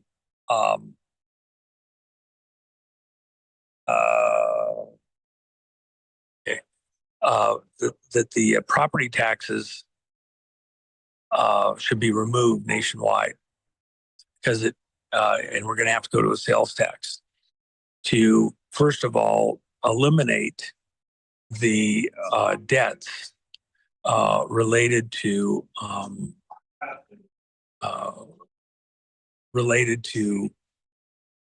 property taxes. Stop that completely, because you can't be a landowner when you can be taxed out of it. A government can come in and seize it, and then go to a sales tax. And the sales tax is going to actually have to be fairly high to clear these debts. And it'll be determined state by state, especially front loaded, so that we can knock these things down and not just paying interest on interest on interest. A lot of these bonds were issued fraudulently, and the law firms and the underwriting companies are vulnerable to lawsuits. And that's exactly what's going to have to happen to try and clear a lot of these, a lot of this bond debt. But this is going to be a fight that's going to go on for years. Trump, though, could essentially say we're going to make all of these property taxes go away and convert stuff with a federal mandate. And that would be the relief to the property owners. And so anyway, there's a big law discussion there. The bonds are serious. But that bond conference is done. It's over. We're going to have some of the bond stuff presented at our conference in Nevada, here in Las Vegas at the Ahern Hotel from June 15 to 17. The reason that's important, though, that's the second day of the conference, is everything related to the bonds. The third day is dedicated to all the frauds involved in the elections. And the elections are critical because you couldn't do the bond fraud without the election fraud. That's what's just hard to believe. You get people into office, you get even bonds that end up getting voted on and supposedly and put into play. And it's not actually true. They're frauding these votes and then getting things into you know, in there that are not the true will of the people. So, but in this conference in Vegas, just so people know what's going on, the first night when we announced it about 3 weeks ago that we were having this conference at the Ahern, we said 3 days. We were only going Monday evening, all day Tuesday, and Wednesday morning, and we were charging $350 a person, but providing the meals for, you know, the a little hors d'oeuvres on Monday night, breakfast, lunch, dinner on Tuesday, and a little hors d'oeuvres, you know, croissants and whatever on Wednesday morning. As the conference is built out and the material we wanted to present has built out, we've added to that. Now we have a full dinner the first night catered, top tier catering. One of the top catering operations in Vegas is at the Ahern. Got lots of awards and like that. So full dinner Monday night, full breakfast, not just croissants, but you know, all the trimmings for breakfast, lunch, and dinner on Tuesday. Same breakfast, lunch, and now dinner on Wednesday. Also, we haven't changed the price. And the reason is, for example, on Wednesday, I was going to do a breakout conference because I had all the experts here to go into the math, the algorithms, the, you know, excruciating details that are how elections are frauded. With the guys that actually have been briefing and educating people in the White House, the lawyers and other people, and over at Homeland Security, the kind of briefings that you never get out in the public and very detailed stuff. Well, as it turned out, so many people attending the conference wanted to be part of that Wednesday evening thing. It became like everybody. So we decided to do a full lunch, a full dinner on Wednesday, and really build that out. And now we've got, it's going to be epic. And so, but then something else happened. I was trying to, besides get Tina out and get her here, which now is, you know, she'll be out, and the logistics of being able to have her here in person, we'll have to work through that. But even remoting, you know, we'll take what we get. Absolutely. But on Monday night, we're having the world premiere of Jim Caviezel's new movie. If you liked Sound of Freedom, Jim says, you know, and he did Count of Monte Cristo and things like that. Jim thinks that this is the best acting job that he's done thus far in his career. And it's really? Called Dark Horse. That's a tall order, bro. That's a tall order. I know. Seriously. I mean, I actually was kind of had to think about that a little bit when he said it. But he thinks this is his greatest part yet that he's played. And it's portraying President Bolsonaro of Brazil through the campaign, the assassination attempt. He got knifed in the back and survived, and then his role as president, and then this stolen election where, you know, afterwards he was in Brazil. You can't say that the election was stolen. That's against the law. You can't question the outcome of the election that's declared. So because he said it was a stolen election, he went to jail. He's in jail right now. Exactly what they wanted to do with Trump. There was a pattern they wanted to repeat through various countries post-2020. By the way, the president of South Korea, you may remember I was in Asia quite a bit over the last couple of years related to some of these matters before and after they went in and tried to get the servers where the election fraud was taking place in South Korea. And so what happened is just 2 days ago now, he was released from prison, the president of South Korea. And the whole election now is being questioned. And you may remember, I've told your audience numerous times and others, the people that we have here in the U.S. now who are presenting their evidence to grand juries and will be providing testimony out in the future concerning the fraudulent election of 2020 and others, they said that they had overturned, subverted, usurped elections in 71 countries plus the United States. So it's not just Brazil, South Korea, all these other countries all over the world, including America. So this movie, Dark Horse, shows what their plan was across the world to take elected leadership, steal the elections, and then put them in prison. Exactly what they wanted to do with Trump. This movie is going to be far more important and far more wide-ranging, reaching than I think any other work coming out this year, especially from a political perspective. So the fact that we're honored, graced with the opportunity to present it first at this event on Monday night is a big deal. So we still have some. We're about 3/4 sold out with the Tina information, the possibility she may even be here in person first up. I expect the remainder of those openings to get sold fairly quickly. If people want to be here, be there, be square. There's going to be a great meeting out here in Vegas and a huge celebration.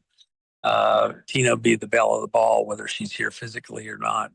And but then all the other stuff, premiere of the movie. I had. You may remember back when Sound of Freedom wasn't even a twinkle in anybody's eye anymore. It had been shelved rather. They weren't going to show it. Jim and I talked and decided, I said, well, we talked on a Sunday for about 3-4 hours, because the movie wasn't going anywhere. It had been shelved. Disney sold rights off, or somebody else had sold rights off. They got to Disney. They were on the shelf. They weren't going to do anything. And it's a great movie, and it wasn't going anywhere. And so I said, well, could we get permission to show it here in Vegas? And we'll just invite an audience in and let them see what it's like. And he says, well, I don't know. Let me check. And we did some conversations into Monday. By Monday night, we got a tentative approval if I could find a theater. Tuesday, we got to the right people, got tentative approval for theater, got a theater actually approved by the CEO of one of the 3 large movie chains in the country to do it at the South Point Hotel, which has a theater in it. And so I announced that on Wednesday that we were going to show it Saturday night, and we had seats. I wasn't charging, within the hosts and other influencers like that. And everybody showed up. We actually showed Jen and Mai's movie, the Call, Makings for a Perfect Day. We showed that Friday night, Saturday afternoon, because some people showed up early. We showed Sound of Freedom on Saturday. Everybody was really enjoyed it. We did a couple of encores on Sunday, and even Monday morning we did an encore of the Call, just for Jim Caviezel because he couldn't attend the first one, and ended up having like 500 people show up. And so that was just very, very fun. This is similar. It's really a unusual opportunity. It's only for the people attending the event. It won't be live streamed or anything. This is a world premiere. And we get up to bat first. You get to see it. So if you're thinking about coming out to the conference, and now with the possibility that we would have Tina there one way or another, likelihood, I think the remaining tickets will sell fairly quickly. It'll be the event to have attended over the summer, my opinion. And so I hope, your audience specifically, that a number of those people will jump forward and come on out. And by the way, we're only charging $350. I didn't change it, even though we expanded it by almost double now. That's awesome. All of your meals, and not crap meals. One of the best caterers in town. providing those meals. I think it'll be a fantastic thing. It's at the Ahern Hotel. Ahern sold out on rooms. We have rooms still available over at the Sahara for $89 a night, half price. We have rooms at the Trump, $129 a night, half price. And then there's a resort fee in Vegas, and we got that reduced to half price too. So, I mean, if you want to come out, spend a couple of nights, come early, stay late. We are going to do some kind of extra stuff on Thursday morning that, for some of the influencers and like that, private meeting to discuss stuff moving forward. That's not part of the conference itself, but I mean, this is the one to attend. I mean, it's going to be amazing, over the top, and I hope a number of your listeners will decide to hold a pin and show up. And then, by the way, it's interesting. A few days ago, people get trinkets and T-shirts and all sorts of stuff. They go away 2-3 generations from now. When the kids are asking about what this whole thing was that happened during this, period of time while Trump was running for office, this time in office, the Q stuff, everything else. We've been doing coins, silver coins, since 2023, just a handful of them. And so I commissioned and put up a pre-sale on a coin with Tina Peters' image on it and something special for that. Yet. Yeah, and that's over. It's only at allpatriots@gumroad.com. And it's what we call a classic. There's no color to it. And so very reasonably priced. These are what we call a proof quality coin. So if you take the U.S. Double Eagle proof quality silver dollar, they raised the price to like $190 on the U.S. Treasury site, and then they're sold out. They don't have any available. And so that's a proof quality coin. Well, it's the same thing with what we have. We're doing a proof quality coin. They're prepped differently before they're stamped, and so they're really cool. But I'm going to, any orders up to, since Tina's out on June 1st, and I said this the other day, a couple of other broadcasts, what Jen and I had already decided we'd do the classic up until Tina's free. And then we'll switch to the colorized. So I'll sell them up until the day that Tina's free. And then that's it, however many we've sold, that's what I've sold. They'll get delivered later because they're a pre-sale while they're finishing the die. Because I wanted to draw attention to Tina's situation as much as possible and have this marker. But once she's free, we'll switch to the colorized coin and sell that from that point forward. So it's kind of a limited thing, kind of fun. But also for the kids later on, when they're asking about this time and you got something, well, nobody throws away the silver. The trinkets could get, in the end at the bottom of the toy box or something like that. Forgotten, and the silver, that just doesn't happen. So it's I think a little bit more something that has a likelihood of being remembered and have some importance out in the future to tell the story of what this period was like. And we do it with the coins. It's kind of fun.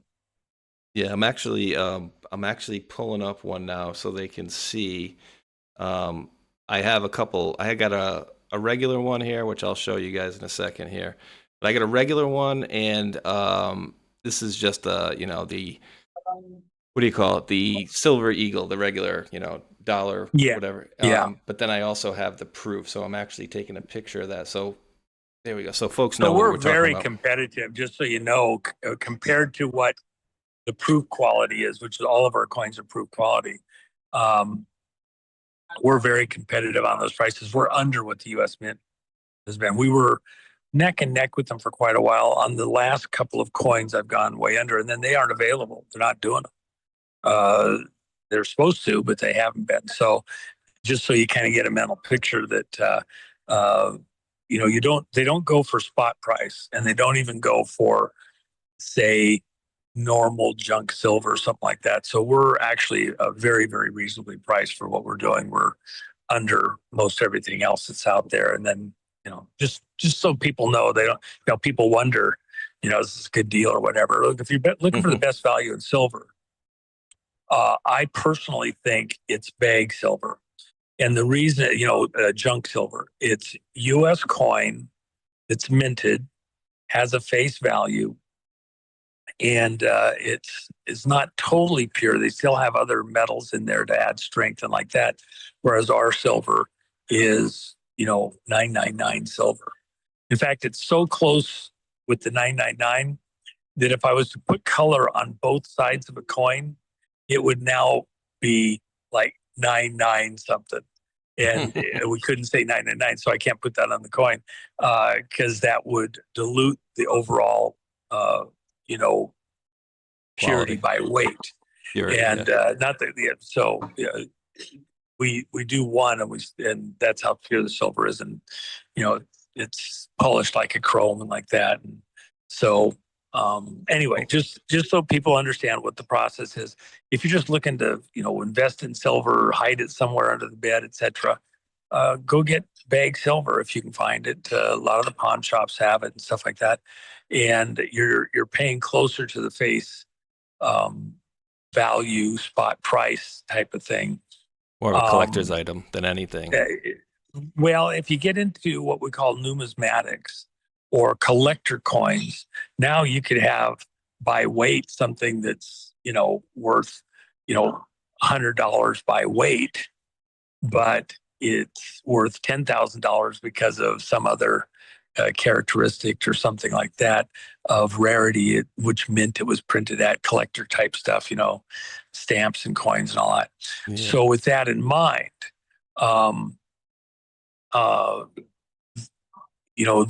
just a straight silver play for junk silver is a pretty good investment if you're just looking for the big rise. I think what we're doing it's for a niche and people that want something fun and they make money over time for rarity and collectability and fun stuff like that. We've never disclosed the print numbers. We will at some point, but not for the time being for various reasons, but it's low. It's limited for sure. Yeah, very limited. And we don't, so the previous years they're done, they're printed, they're in the record books. And so now we're in our 2026 coins. And so I've got 2 coins over at the Gumroad site. I've got the Tina Peters coin, and I've got the Moon coin, JFK to DJT, going, picking up where we left off, going back to the moon like that, which is important for the kids. Yeah, it's important for the kids because, our evolution as a country, the future that I was promised as a kid, got hijacked. What's happening right now, and Trump is way behind it. It's not just about reindustrializing America, returning manufacturing and mining and like that back to U.S. jobs on U.S. soil, and putting a wall up with the tariffs against people trying to close down our industry.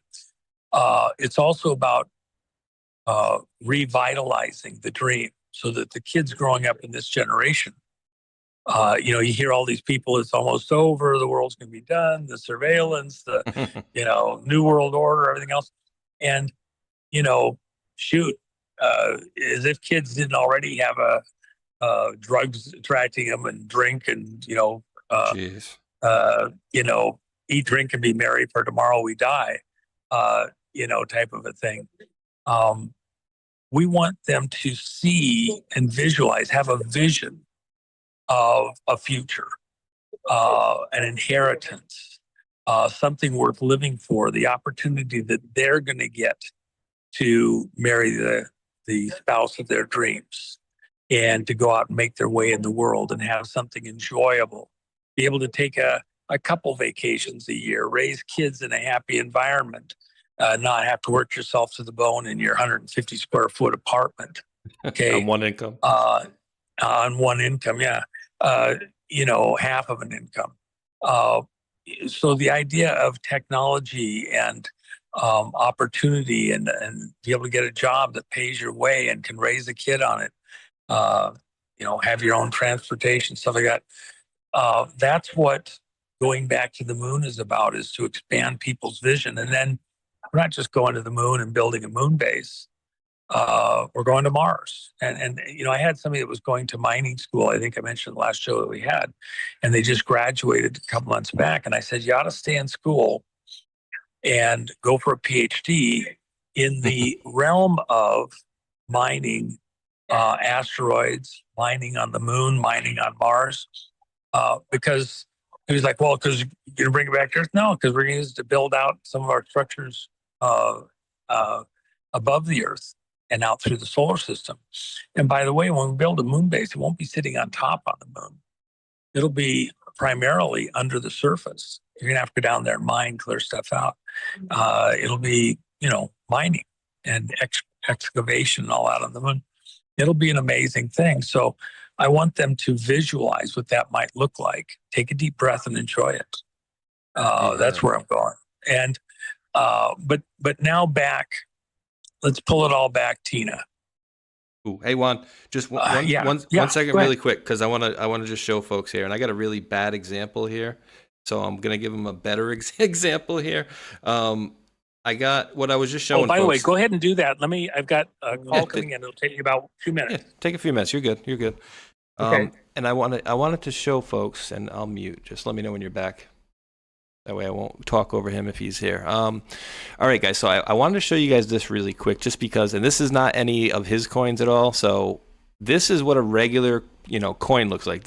I'm just showing folks, for anybody who doesn't know, like what a proof coin looks like. And the one I uploaded had like a bunch of fingerprints on it. So essentially, this part of it is like a mirror. So anything other than this original design here, like all of this is like a mirror. So right here, you can't see any reflection whatsoever. This is a proof, and I just retook the picture because I guess I had some smudges on the top here. So let me show you the other one, and it's still, the picture is a little blurry, but you get the idea.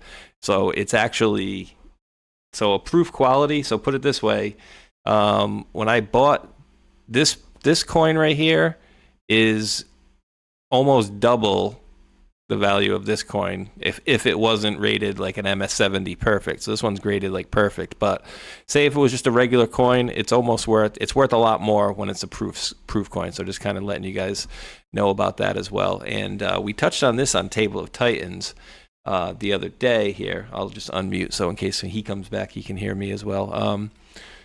So we touched on this, I think, on Table of Titans. I'm pretty sure Hulk had one of the stories, but Marco Rubio made a major fashion statement on Air Force One. The Secretary of State spotted on the president's plane in the now infamous gray Nike Tech tracksuit associated with Venezuelan leader Nicolas Maduro.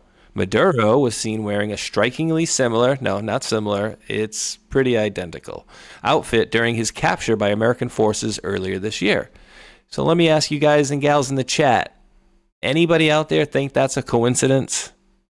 And if you think that's a coincidence, let me know how delicious the black pills have been tasting lately. Right? There is no chance in hell that he put that on and then took a picture and shared it with the world for no damn reason, because it didn't have anything to do with Maduro. Nah, he didn't take that picture I just want to make a fashion statement out here, guys. Just want to show everybody what Marco looks like as a track star, right? Does that make sense to anybody out there? There is no way in hell that is a coincidence. Shifting it to high gifted out a subscription to the channel. I appreciate that. Shifting it into high.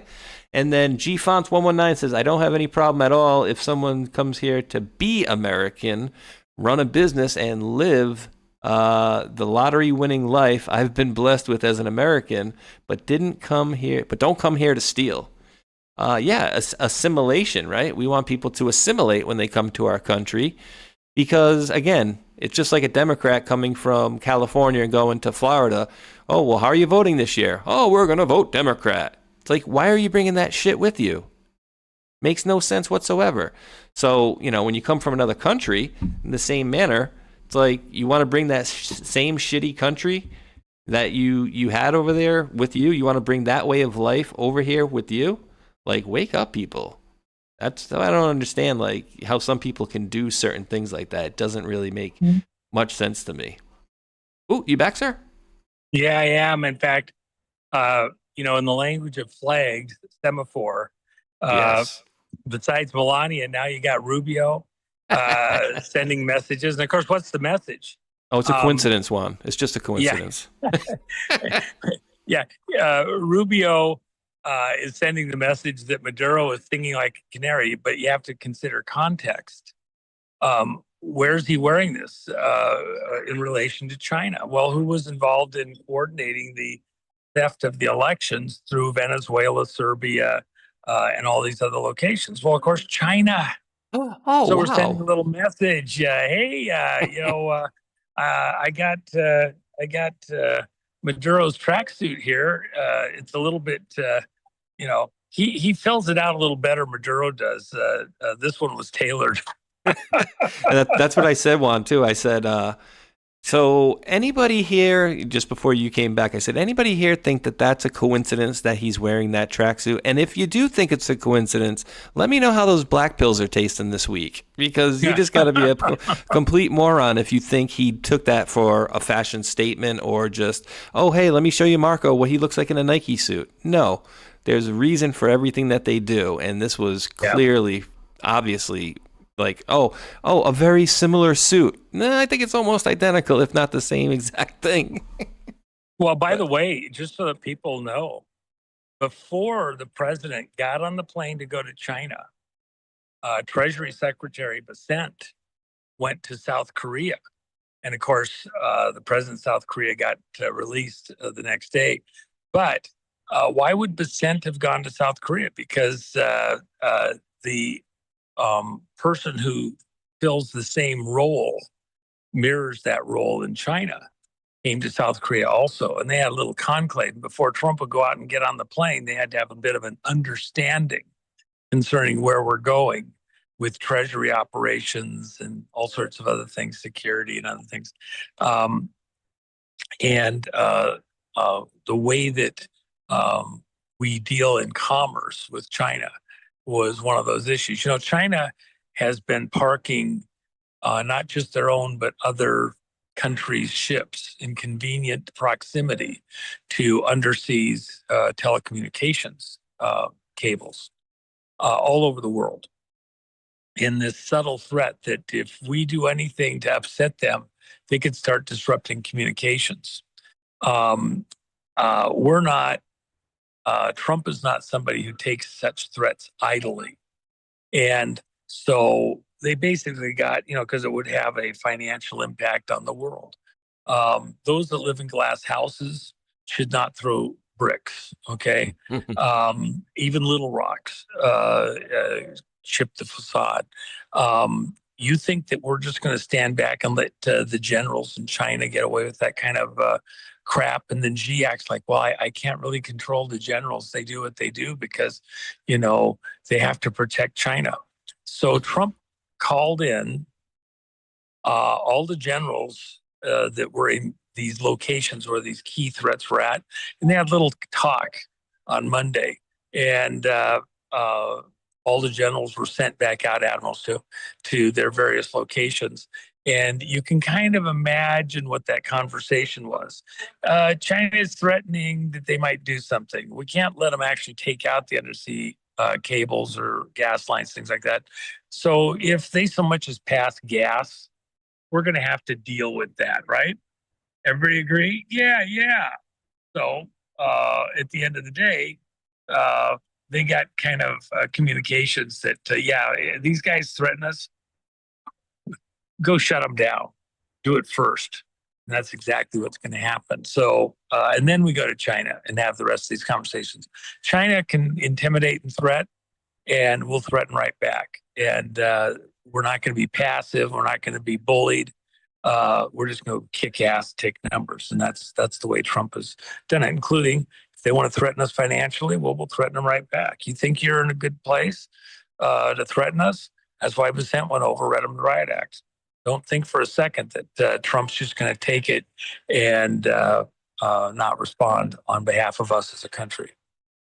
Heck yeah, and yeah, we have a lot of people out there that are, and I don't know if you saw this, and thankfully, I just found this out today, apparently, that Twitter now has a history button, which is, dude, super good. Because when I, prepare for shows, not half the time, but I'll leave, links or miss links or whatever and forget to put them in there. But good to see that they have them in there. But I was showing in the beginning of the show how we threw away all the Chinese gifts, and like people don't seem to understand how delicate it is when you have to go to another country. I mean, do they still do the thing where there's a person that still collects the stool of the president? Yeah, yeah. Make sure he's not been poisoned and all that. Yeah. Now, is that what that is, or is it so they can't figure out if he's sick or anyway and try to tailor some medicine that? Well, there's lots of different angles involved here. Poisoning, DNA. There's weapons out there that are put together to target you based on your DNA. So you don't want a lot of that stuff out there loose necessarily easily, readily and things like that. So, it's a new world. It's an advanced world. You just got to be very careful at so many levels. Yeah, and dude, I got one for you. I'm sure you probably heard it, but it's only 17 seconds, coincidentally. But I think you'll love this one here. So listen to what Frenchie here says. Macron, what he says in his very feminine voice here. First, we should not underestimate that this is a unique moment where a US president, a Russian president, a Chinese president are dead against the Europeans. So this is the right moment for us. Wake up. He says, wake up. You got the president of Russia, United States, and China dead against the Europeans. And so, I don't know that they're all dead in lockstep sync, but we were even told from the drops years ago, and it was a question, what if China, Russia, and the United States are working together to take down the cabal? And I'd be damned, it seemed like, Frenchie just kind of blew the coop right there and said it. He said the quiet part out loud. Well, there's a bunch of different ways that can be looked at, read into, etc. You have these globalista that are working together behind the scenes to create their new world order, these secret handshake groups. And not all the countries are exactly happy with that, because it takes away from other sovereignties that are there, even within the political class. They happen to be along for the ride. So that they're talking about this, the country in Europe that's in the worst shape is Germany. Just to give you an idea, Germany built a world-class, finest on the planet, latest technology, safety, stability, efficiency, etc., nuclear plant. Got it all done a decade ago. And the Brits, the globalista, the World Economic Forum, the green meanies, everybody else, no, you can't have nuclear. It's horrible. It scares the whole world. So they have the best, newest, state-of-the-art German engineering nuclear plant, and 6 months it's operating, working perfectly. Germany that needs lots of energy. They shut it down, turn everything off, dismantle it, put it in boxes, and send it up to Amsterdam. It's sitting on the dock in Amsterdam. We couldn't even have it in the country where somebody could take it back over, sold it off, auctioned it off. And the person that bought it is Egyptian friend. He ended up finally, he was going to sell it. There was a couple deals that were in play to buy this thing. He said, now he's going to move it. They've got licensing now. They're building it in Egypt. They're re-erecting it in Egypt. Why is this so critical? Germany is very dependent on energy for all of its manufacturing and other stuff. To get rid of that power plant, the sales point was, well, you get all this energy from Russia with gas and oil. and we'll bring other stuff in from other parts of the world. You'll be fine. And you got solar, and you got wind energy. Well, Germany's been going through all sorts of energy crises, and the prices to the moon, the gas pipeline got blown up. Germany is in horrendous shape on its industrial base. Costs are to the moon. Parts for German cars to the moon. The quality has gone to shit, and they're in trouble because of the green meanies and stuff like that. And there's no real hope in sight. You're not going to put another nuclear plant back up now. They've entered into all sorts of agreements into the European markets about not doing that. So Germany is dying off in many ways. And then they continue with their leftist rhetoric. Well, Trump says, okay, let's pull out 10% of the American forces in Germany. Let's make it 20. Shoot, we're going to have 50 out of their forces long.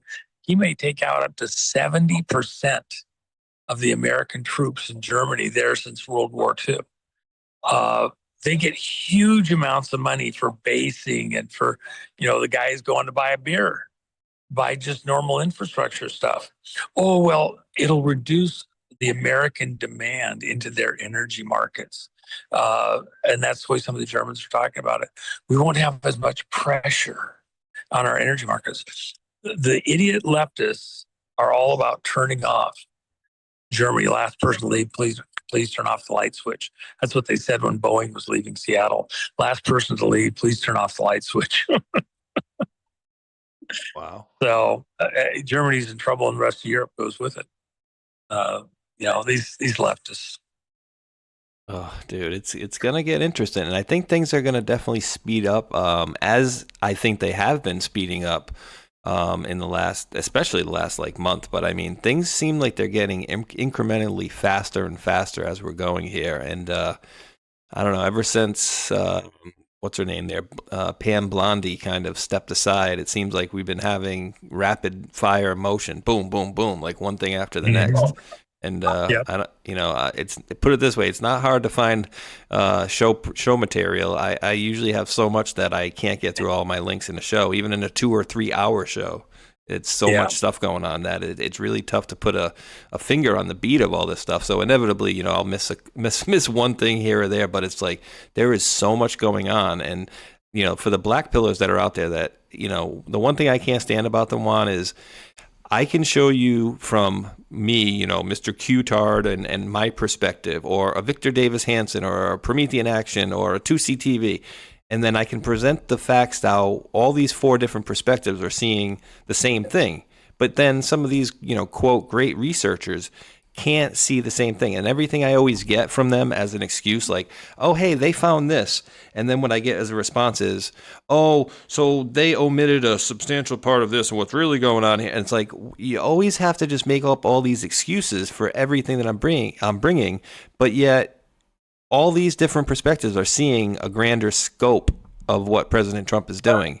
And I think it's just a low-hanging fruit to kind of go, oh, he's in Bibi's pocket, or he's doing whatever, whoever wants him to do. He's a deep stater himself. So the whole thing of most of these people, too, the worst part about it is most of these people only have the amount of people following them or watching them because of President Trump. And so that's why it's extra stingy to me to see this. But, I'm just loving what I'm seeing right now because, there's a lot of tumultuousness going on out there, but there are things being handled. And of course, there are things that we don't even see.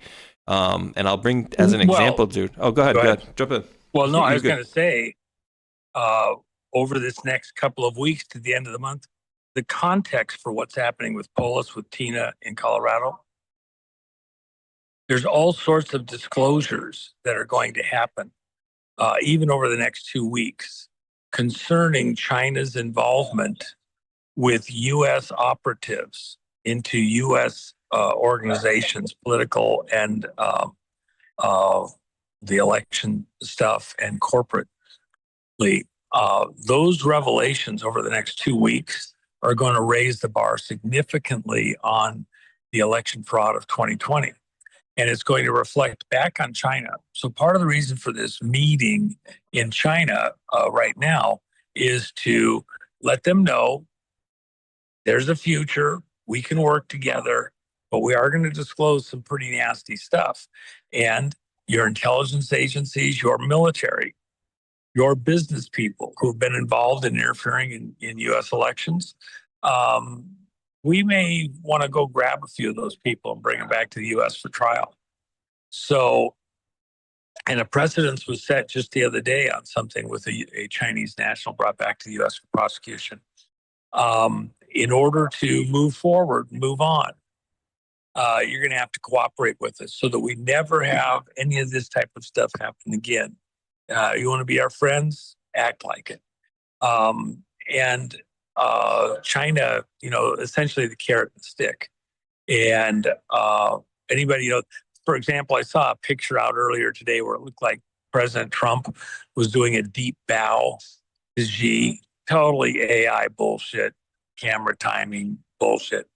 Trump never did such a thing. And so, don't believe everything you see. Check it twice, double check it. If Trump didn't say it directly, don't believe it type thing. So we're coming into an interesting phase here.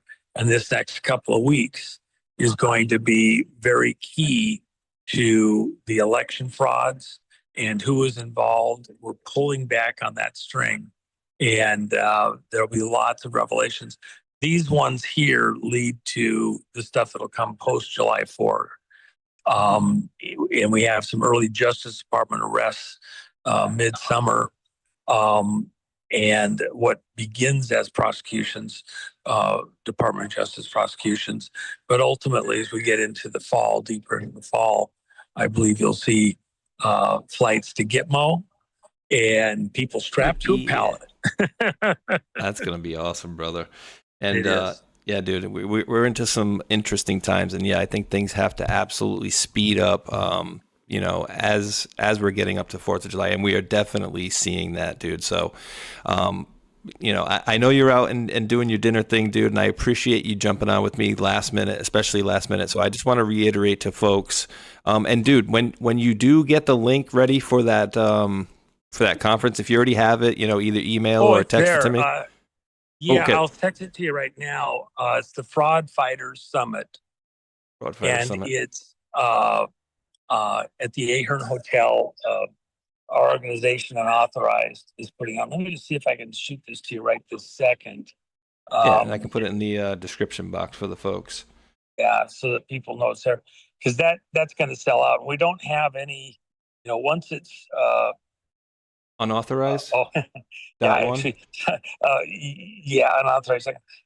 Let's see. I almost sent you private communications that I didn't want to send. Well, this is just look at the screen. Is this should be it right here? It looks like unauthorized, unpolitician, that's unestablished. The earlier version stuff. But let me just. I'll send you the latest version. Absolutely. Yeah, find that. And just let me thank you so much, Josie Ann, also for sending out 5 subscriptions to the channel. That greatly helps myself out here, guys. So thank you to Josie Ann for that. Those 5 gifted subs. One from Shifting into High, and then Durango Nibiru X had gifted out 5 earlier, and then Cholula Firefly as well, and then G Fonts with about $6 or $7 hollers. Appreciate you, brother. And then MacGyver with a $2 rant as well. And I don't want to forget Rollerbug. I almost said Steamroller. And I missed this one earlier. This will be good. MacGyver, $2 from earlier as well, and Dawn M. West from yesterday. So yeah, I will make sure to put those links, and all of Juan's links, guys, are in there if you guys want any of those cool coins. And I should be getting mine in the next couple of weeks as well, and I'll show you guys those, when I do get those. I did get one for my son as well, just like Juan said. And dude, I still have some of those. I got 2 or 3 that I never even opened. They're still in the cardboard boxes of the coffee mugs that you sent me. And because I have the Move, I can't. I was gonna break it out and take a picture earlier. Remember you sent me this really nice jacket with the corn and the Punisher logo on it. That was awesome, dude. Yeah. So yeah, that was lots of fun. So yeah, lots of cool merch and garb over the years here, and maybe I should do like a giveaway on a couple of those mugs, because one of them's like JFK Jr. Who was the other guy there with the anti? John. McCaffrey. John McAfee, a couple of those other ones. So really cool, cool mugs as well. Do you happen to sell any of those, Juan? Because I do like. Oh those. yeah, they're on Jen's site. Okay, cool. Those are all things over there on her site, and actually the McAfee thing. I just got to tell you, that's such fun art. It's so counterculture and everything else.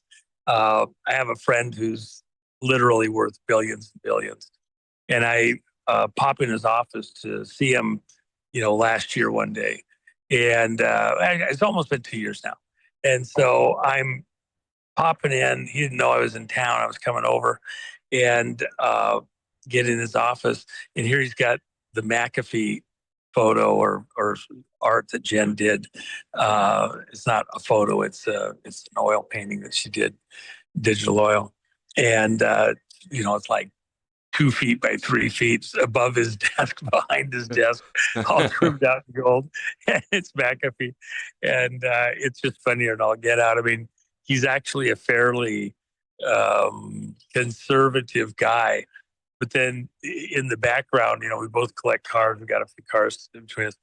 And so he's got his motorcycle. He's got an Indian like I had, and a couple of Harleys and a couple of oddballs.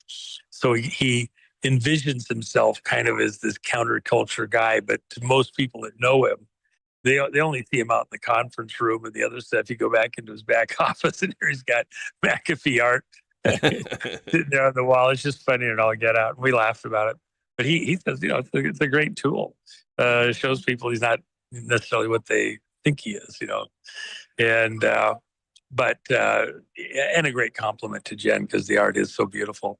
The Megador art, we're going to do something bigger with that. In fact, I'll just tell your listeners. So there was a particular car that was this beautiful color like what she has in the Megador art, this yellow. And we have a name for it, but I won't make it public yet. So anyway, I bought this car. It's almost 30 years old. It's the person that had it, this gal that had it, claimed to have never driven it in the rain. It's a convertible. Oh, wow. And she'd never driven it in the rain. And so it's got real low miles on it. And here it is, 30 years old. And she put, a little over 1,000 miles a year on it. So I bought this thing and gave it to Jen on her birthday. And we're going to add the Megador art in a wrap to part of the car. I think it's going to be spectacular when we do some events later on. I love that Megador art. And the president loved it too. He said, gosh, is that me? I'm the Matador? No, you're the Megador. That's hilarious. Yeah. And when I was out at Mar-a-Lago, we did an auction. And so he signed a jacket and a painting that was all framed of the Megador art. And in the auction, they went for $25,000 each. So actually a little bit higher than that. So, they're pretty popular out there at Mar-a-Lago. He's, and I bet you they're worth a lot more than that now that he's back in office. So I tried to buy the jacket back from them, and they wouldn't have it. They didn't want it. Nope, it's worth more than that. So, anyway. But dude, it's always a blast catching up with you, brother. And it sounds like it seems like you're out out in the town right now. Well, I'm in the restaurant at the Trump right now, and I've got a meeting coming up in just a few minutes, and so I, when I got good coverage here, we were in the Uber earlier, coming back from another appointment. So anyway, a big hat tip to everybody here in the audience that helped by calling the White House and shared stuff about Tina and kept others in the community knowing about that. Everybody should take a deep breath, prayer of thanks, and continued prayers for Tina's health, and including emotionally. How can you go through not just the time in prison, but all the years before that, all the drama before that? She's a tough cookie. She's a smart cookie. She's beautiful, but anybody would be worn down by all of this. And, you know, at so many levels. We love her. We'll give her space, time, and repose to recollect herself and get her back on point. It's a beautiful day. It's a day for Thanksgiving. Heck yeah, brother. Yeah, and absolutely. And dude, that is so good. And you know, can't say you didn't call it. You had an inkling that she'd be out by that time, and you told me about a month and a half ago. So that's awesome. But bro, well, get out to the conference. You might get a chance to shake hands with her. Once it's sold out, it's sold out. So you know, if you want to be at something amazing, I told you personally, get your butt out here. And I know you have personal stuff, but you know, get a cat sitter. No cats. Watch the cat, do whatever you got to do. You got to be out here, man. It's going to be epic. It's going to be definitely would. Peter Tickton speaking at our event in person. I mean, I would go just to listen to him at the event. Yeah, he says I have major announcements to make at your event. Edward Griffin, Jekyll's Island, is announcing his new book at our event and speaking. I mean, where do you get higher than that? Yeah, at Edward Griffin. We got, there's another person asked for clearance. We don't know that they'll get it. They've asked a couple times now to speak here in person, so they'll remote in if they can't get clearance to be here in person of one of the big agencies, 3-letter agencies. We got... That's huge. Gosh, I mean, down the list. I mean, when you look at all the speakers going to be here, we're going to do a premiere also of Roseanne's new TV show. Several minutes, and Roseanne's going to zoom in. That's just a little, 10-minute thing because we have so many important speakers speaking here on so many different subjects that are here in person. There's about 25, 30 different people that'll be here in person. It's a big deal. And I really do hope that a lot of your people will be out here for that. And by the way, the reason I wanted all those meals catered in-house, I don't want people to have to go somewhere for breakfast, lunch, or dinner. I want them here networking, spending time with other people. These are full, beautiful meals, top quality, so that people won't feel the need to go somewhere and enjoy the conference and the presence of all the other people networking and making new connections and all that. That's the beauty of these things. Just getting to hang with other like-minded people. And gosh, if you get the gift of Tina there by whatever means, like we have now, what a tremendous thing. The movie premiere, that's not going to be shown remotely. That's only in-house. All the phones get collected, thrown in a bin. You play the whole movie? We're paying the whole movie. Oh, the wow. premiere of Dark Horse will be here at our event on Monday night. Oh, that's crazy. Actually, I had to actually make the hard lean to have popcorn here. Don't tell me we don't have popcorn. We want our popcorn. And by the way, the promoter who's doing this with us, Mel Gibson says he's the best in the business. He's personally responsible for like 30 or 40 billion in box office revenue for movies that he has promoted. He made the choice for it to be here at the Fraud Fighter Summit. That's how important this is. So it's a heck of an event, worth every penny. Crap, just go out to dinner 2 nights in Vegas and see if I'm not beating their price with what we're doing and everything in there. And by the way, it was $350 before we knew we were doing the movie premiere, before Tina was going to be free prior to this, and all the other stuff that's going on. And we added literally over a day of time. Didn't change the prices at all. It's what it is. So it's a very good deal. We didn't want to gouge anybody. I wanted as many people to be here and cut as sharp a pencil as possible and still put on a decent event. So the Ahern has said it's the largest event that they will ever have done at their facility, just so you know, of its type. So it's a big deal. That's huge. Dude, yeah. I mean, I had no idea you're going to do the whole movie there too. That's ginormous, dude. So yeah, it is. I've got the director. By the way, President Bolsonaro's son, Edward. We just got the word yesterday that he is going to go ahead and be here. So we were working through security stuff and like that over at the Ahern today. So that by itself for him to get to be here and the movie and to talk about his dad's situation and all the court stuff. And by the way, there's another one. I didn't mention it. I got the call earlier today based on something that happened in another area of the world.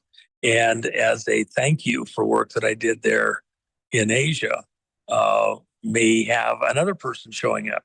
So we'll work through those details if we can accommodate. So we got people coming in from places. People have no idea how big this is actually going to be. It's very, very cool. So if you got people in the audience, think again, if you're in that position to be able to come in.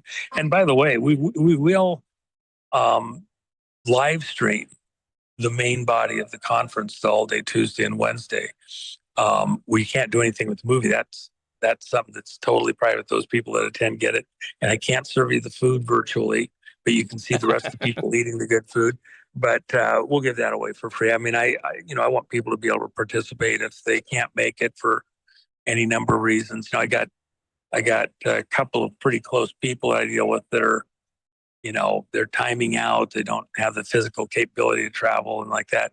So I want to be able to, participate, enjoy, and savor and all that. But it's not everybody's in a position to be able to pick up and travel like that with kids and responsibilities. And so I get all that. We'll do the best we can to let other people participate. But if you can be here.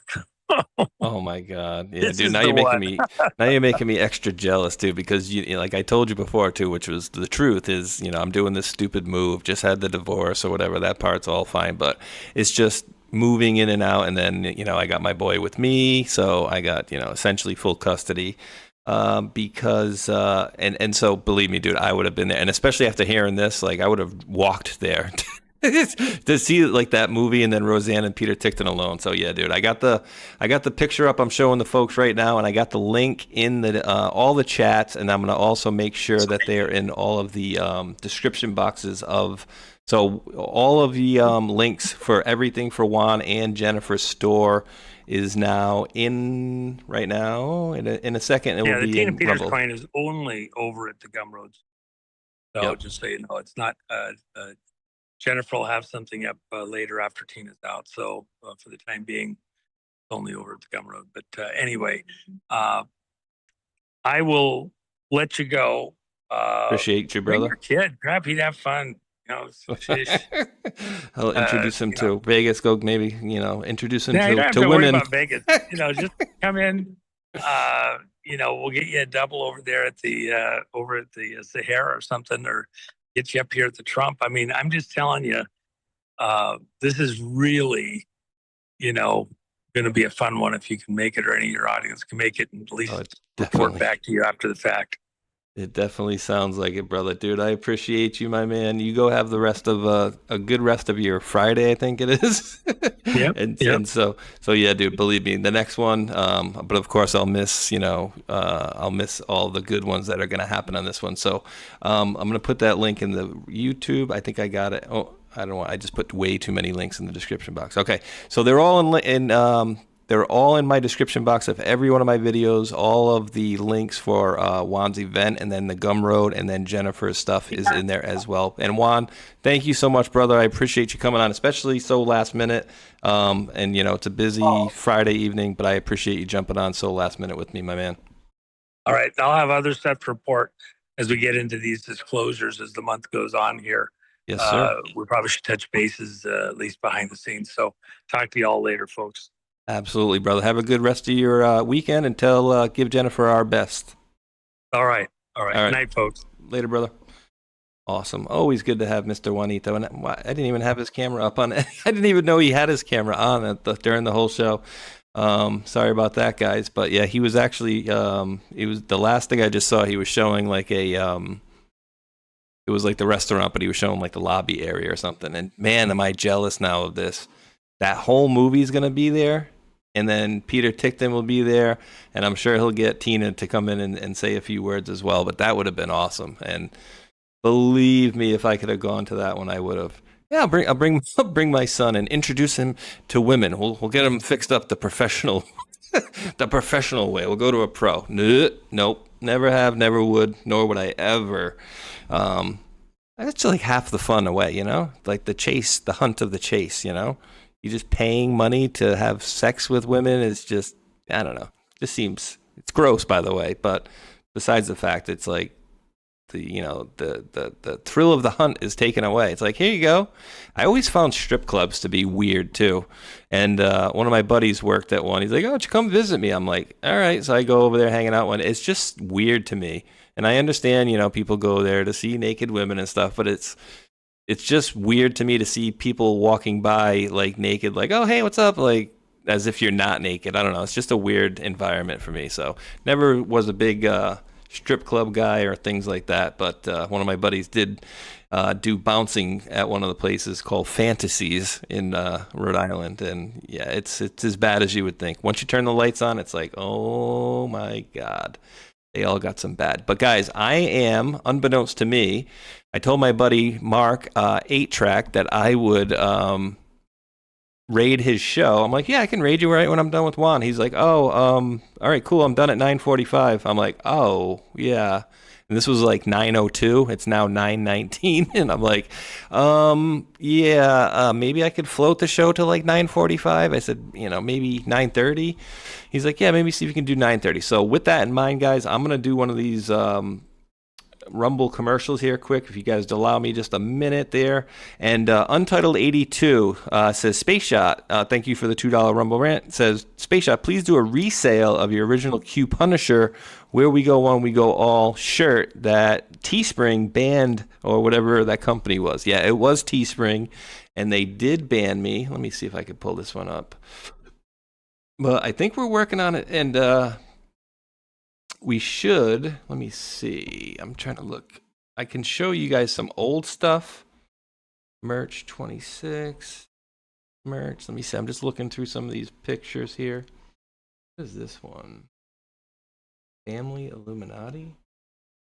What the heck? These are just weird pictures that I got in my things here. You guys can take a look at this, though. The bloodlines of the Illuminati. Astors, the Bundys. Maybe I can show you guys here.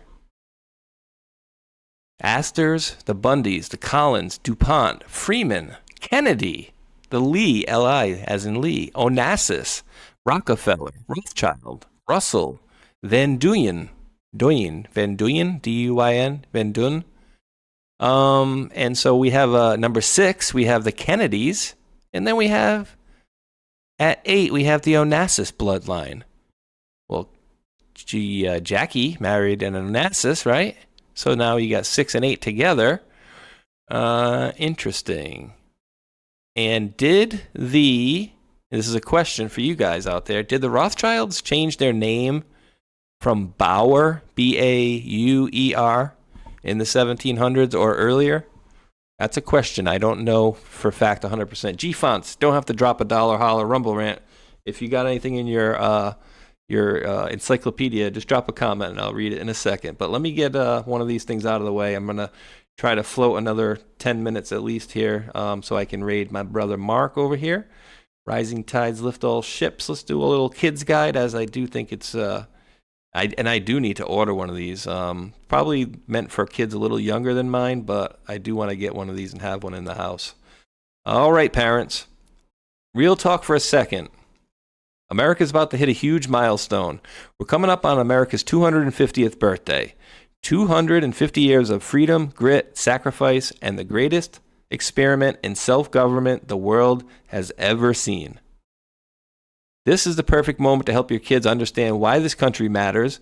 It's not just about fireworks and hot dogs, but the real story behind it all.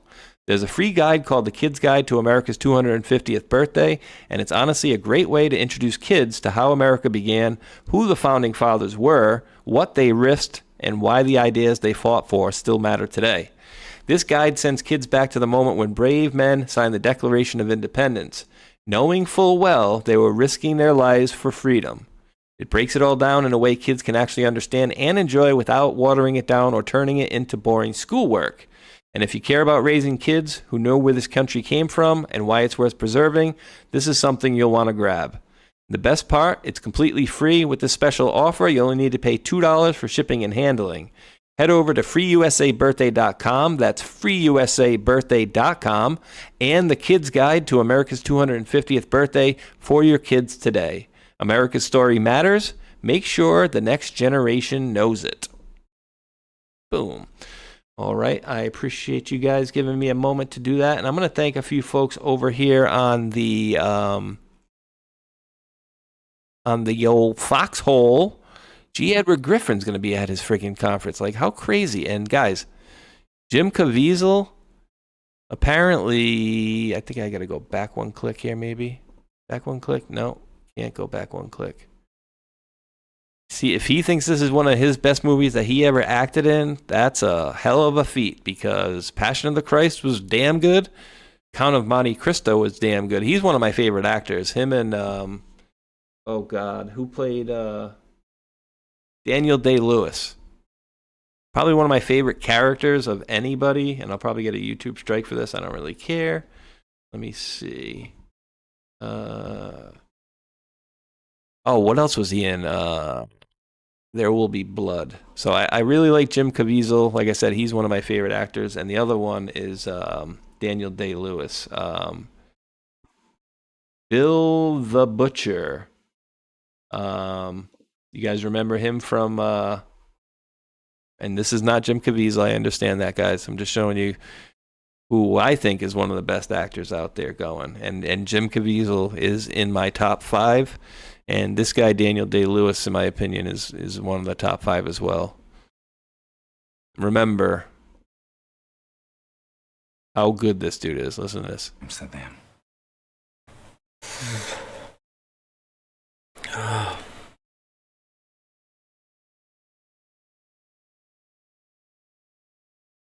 He spared me because he wanted me to live in shame. This was a great man. That was his father. He killed his father, and later on he comes back for revenge, if anybody's never seen it. And another one I thought was really good was There Will Be Blood. I don't know if you guys saw that one. Really good. Paul Thomas Anderson. I think that was also him, and he plays like a... Let's see if we can find the trailer here. He plays, it's all about oil and stuff. And who's the guy that was in it? There's another guy with him that I forgot who was the weird guy that was in it. But anyways, all right. You guys don't want to hear about movies all night. We can do a movie show another time. Any 80s and 90s movies, guys, I unfortunately saw them all, if they're comedies. And any of those, like John Hughes movies, if you guys put a quote out into the chat, I can tell you exactly what movie it came from. Guaranteed, any John Hughes movie. Heading over to pilled.net, the bastion of free speech over here. Space Squad member Sean Joe starts us off with a cookie. Appreciate you, brother. And then he says, hey, I'm going to hit you up with another cookie and then another cookie. So I appreciate you 3 times in a row there, Sean Joe. Moonbaby0437 dropped a cookie and says a whole shit ton of those sleeper cells out there. To my question earlier about how many of these sleeper cells do we have out there from the various different countries? My guess is there probably is to quote Moonbaby0437, a whole shit ton of them. I wouldn't doubt it. And I get a question about that as well. Let me highlight this. And then Sean Joe with the cookie, my man. I appreciate you, brother. Space Squad member. And then One Thunder, last but not least, with the can. Thank you for that, One Thunder. Ending in 17, dropping the scratch-ins right now. And I got a question. This is a genuine question. I would appreciate anybody that has an opinion on it could answer this for me. And it may be a lot of writing, but what are your guys' thoughts on any of these sleeper cells that may have come to, like, let's just say you come to America, it's like 1980, and you're like, I don't know, 15, 18, whatever the case may be. But then you live here for 20 to 30 years. You start to like your neighbors. Like, do you hold this resentment towards America the whole time that you're there? Are you this vile, evil person? And I guess it probably comes down to the individual, right? Like, are there people that are, I'm just a Chinese national and I'm doing this for my country and, all the way through and through? Or do you have some people that are like, these aren't the bad people that we were told that they were all evil and this, that, and the other. So I wonder if anybody or any of these sleeper people have compassion or grow compassion over the years for the country in which they're spying on. I genuinely wonder. And I could not find that merch stuff earlier, but I believe we're working on that. And we should have some stuff out in the next few weeks is my guess. But yeah, there were some really nice shirts that we had back in the day. Let me see. I don't want to dox my son. Actually, you guys have seen my son plenty of times. But here's one of the shirts that I had, and I believe on the front of it, it was a big Q, and then inside the Q was a bunch of these little sayings, where we go one, we go all, bunch of little things. So a big Q, and then inside the Q is a bunch of, sayings like this: nothing can stop what is coming, QAnon, where we go one, we go all, etc. But there were a bunch of different ones. One was a big Q, and then a Punisher skull in the center. There was many different ones. Am I wearing one right now? Let's see. Nope. Had one on last night. It was another one with a Q, a Queen of Hearts card shirt, which was pretty cool as well. So let me see what we got here.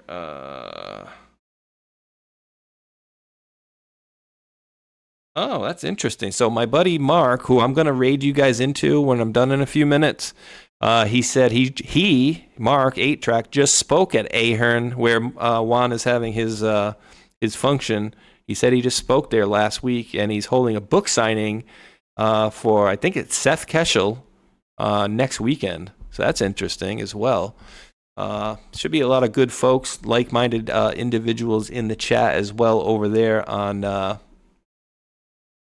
8-Track side. Let me just see here really quickly before we get going here. Still got 1,400, and we're not.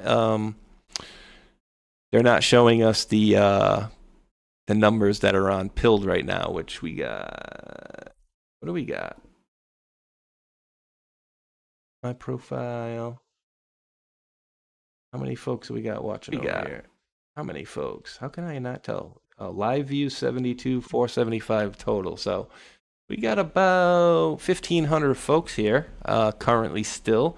I do appreciate you guys jumping on with me on this Friday. I was supposed to jump on with Dave and Rambo on News Treason's call-in show today.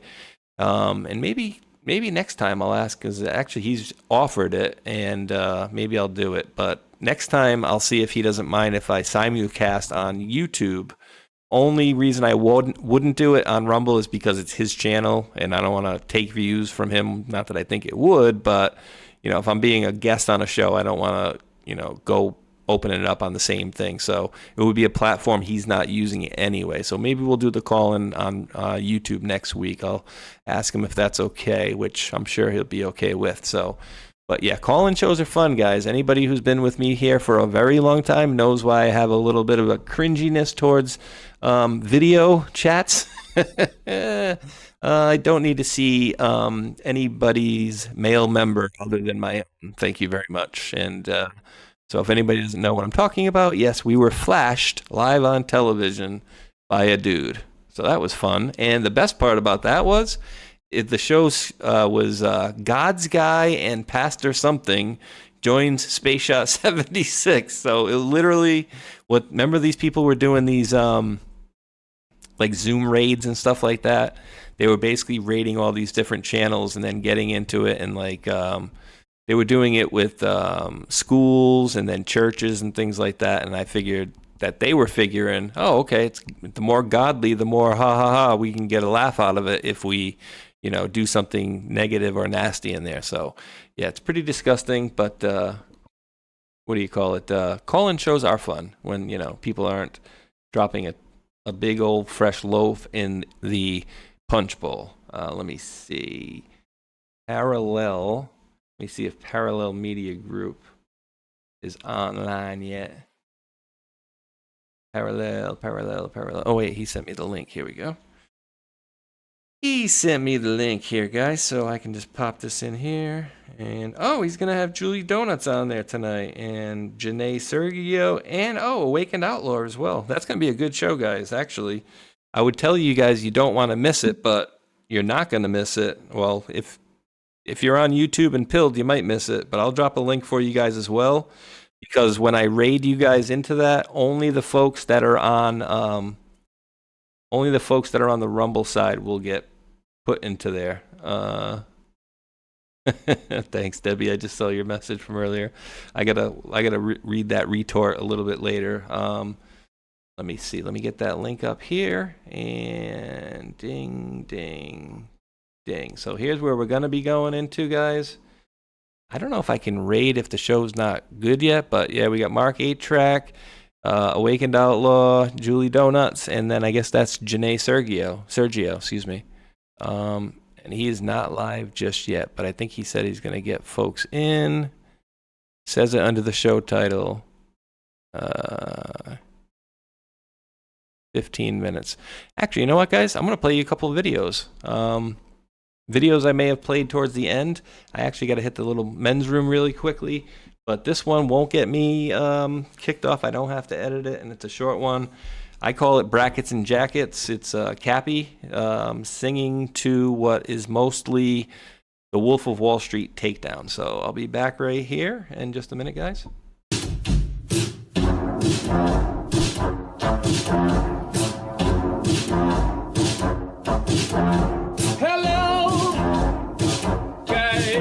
Something special is happening in here. That's right, it's Brackets and Jackets, bringing it back for Brackets and Jackets, special Epstein Island edition. That's right, folks, Epstein, Jeffrey Epstein, the man with the island, which is suspiciously close to Haiti. That's right. You see, this man, Jeffrey Epstein, is funding lots of people. He's funding lots of people on the street to make sure his shit doesn't get out. That's right. They want the record sealed. And they're paying a lot of people. Epstein's paying a lot of people. Oh, boy. For one, he's got a whole Mossad media matrix in America. And I would bet you anything that Alex Jones is one of them. Prove me wrong. That's right, Cappy's in the portal. Cappy's in the portal. Cappy's in the building with songs about Epstein. It's Breakfast Jackets Epstein edition. Guys, I had some epiphanies today. I had some real big epiphanies about some guys. A big network of guys and spies and lies and liars. All right, think about this for a minute, okay? The guy in Portland, the scientist that just got busted for producing CP, that guy is 1 degree of separation away from Epstein. Epstein, the investor that lives in West Palm Beach, Florida. I know a guy who lives in West Palm Beach, Florida as well. Investor as well. Also involved as well. And all is not well with these guys. The Florida boys, the Glow boys, the Scott Israels of the world. You see, Epstein is Hillary Clinton. And Epstein is Haiti. And Epstein is a big network of media assets. By the way, did you know that Steve Bannon was going to that guy for money? Also, Epstein is Epstein Oprah. Epstein is Chris Tucker. You remember him. Epstein is also Kevin Spacey. Epstein is also Prince Andrew. Epstein is also... Who else is Epstein? Who else is Epstein? Tell me. You guys know? Who else is Epstein? Is Epstein Big Pharma? Is Epstein Brian Singer? Is Epstein Naomi Campbell? Yep, all of the above. All of the above. Who is Epstein? Epstein is the keystone of a whole motherfucking matrix. And once you pull it out, it all falls down. Dersh was there too. That's right, we're dropping red pills every day. And red pills in the best kind of way. This is brackets and jackets for the denizens of islands. All right, ladies and gentlemen, apparently 8-Track is now live, and I'm going to raid you guys into there. I do appreciate you guys for tuning in with me. Thank you to the mods out there for hanging out and helping myself and many others out there. We do appreciate your help greatly. And I'll see you guys at 1 p.m. Eastern tomorrow with Hulkinator. I do appreciate each and every one of you guys for tuning in. Every one of you wonderful world patriots out there for tuning in. And until that next one, thumbs up, like, and subscribe. Let's see which one. No YouTube. No YouTube. I don't care. I'll have to cut it out later. Peace. 2024 is the final battle. They're going after Trump, but if they can get Trump, it means they can get you, they can get me, they can get all of them.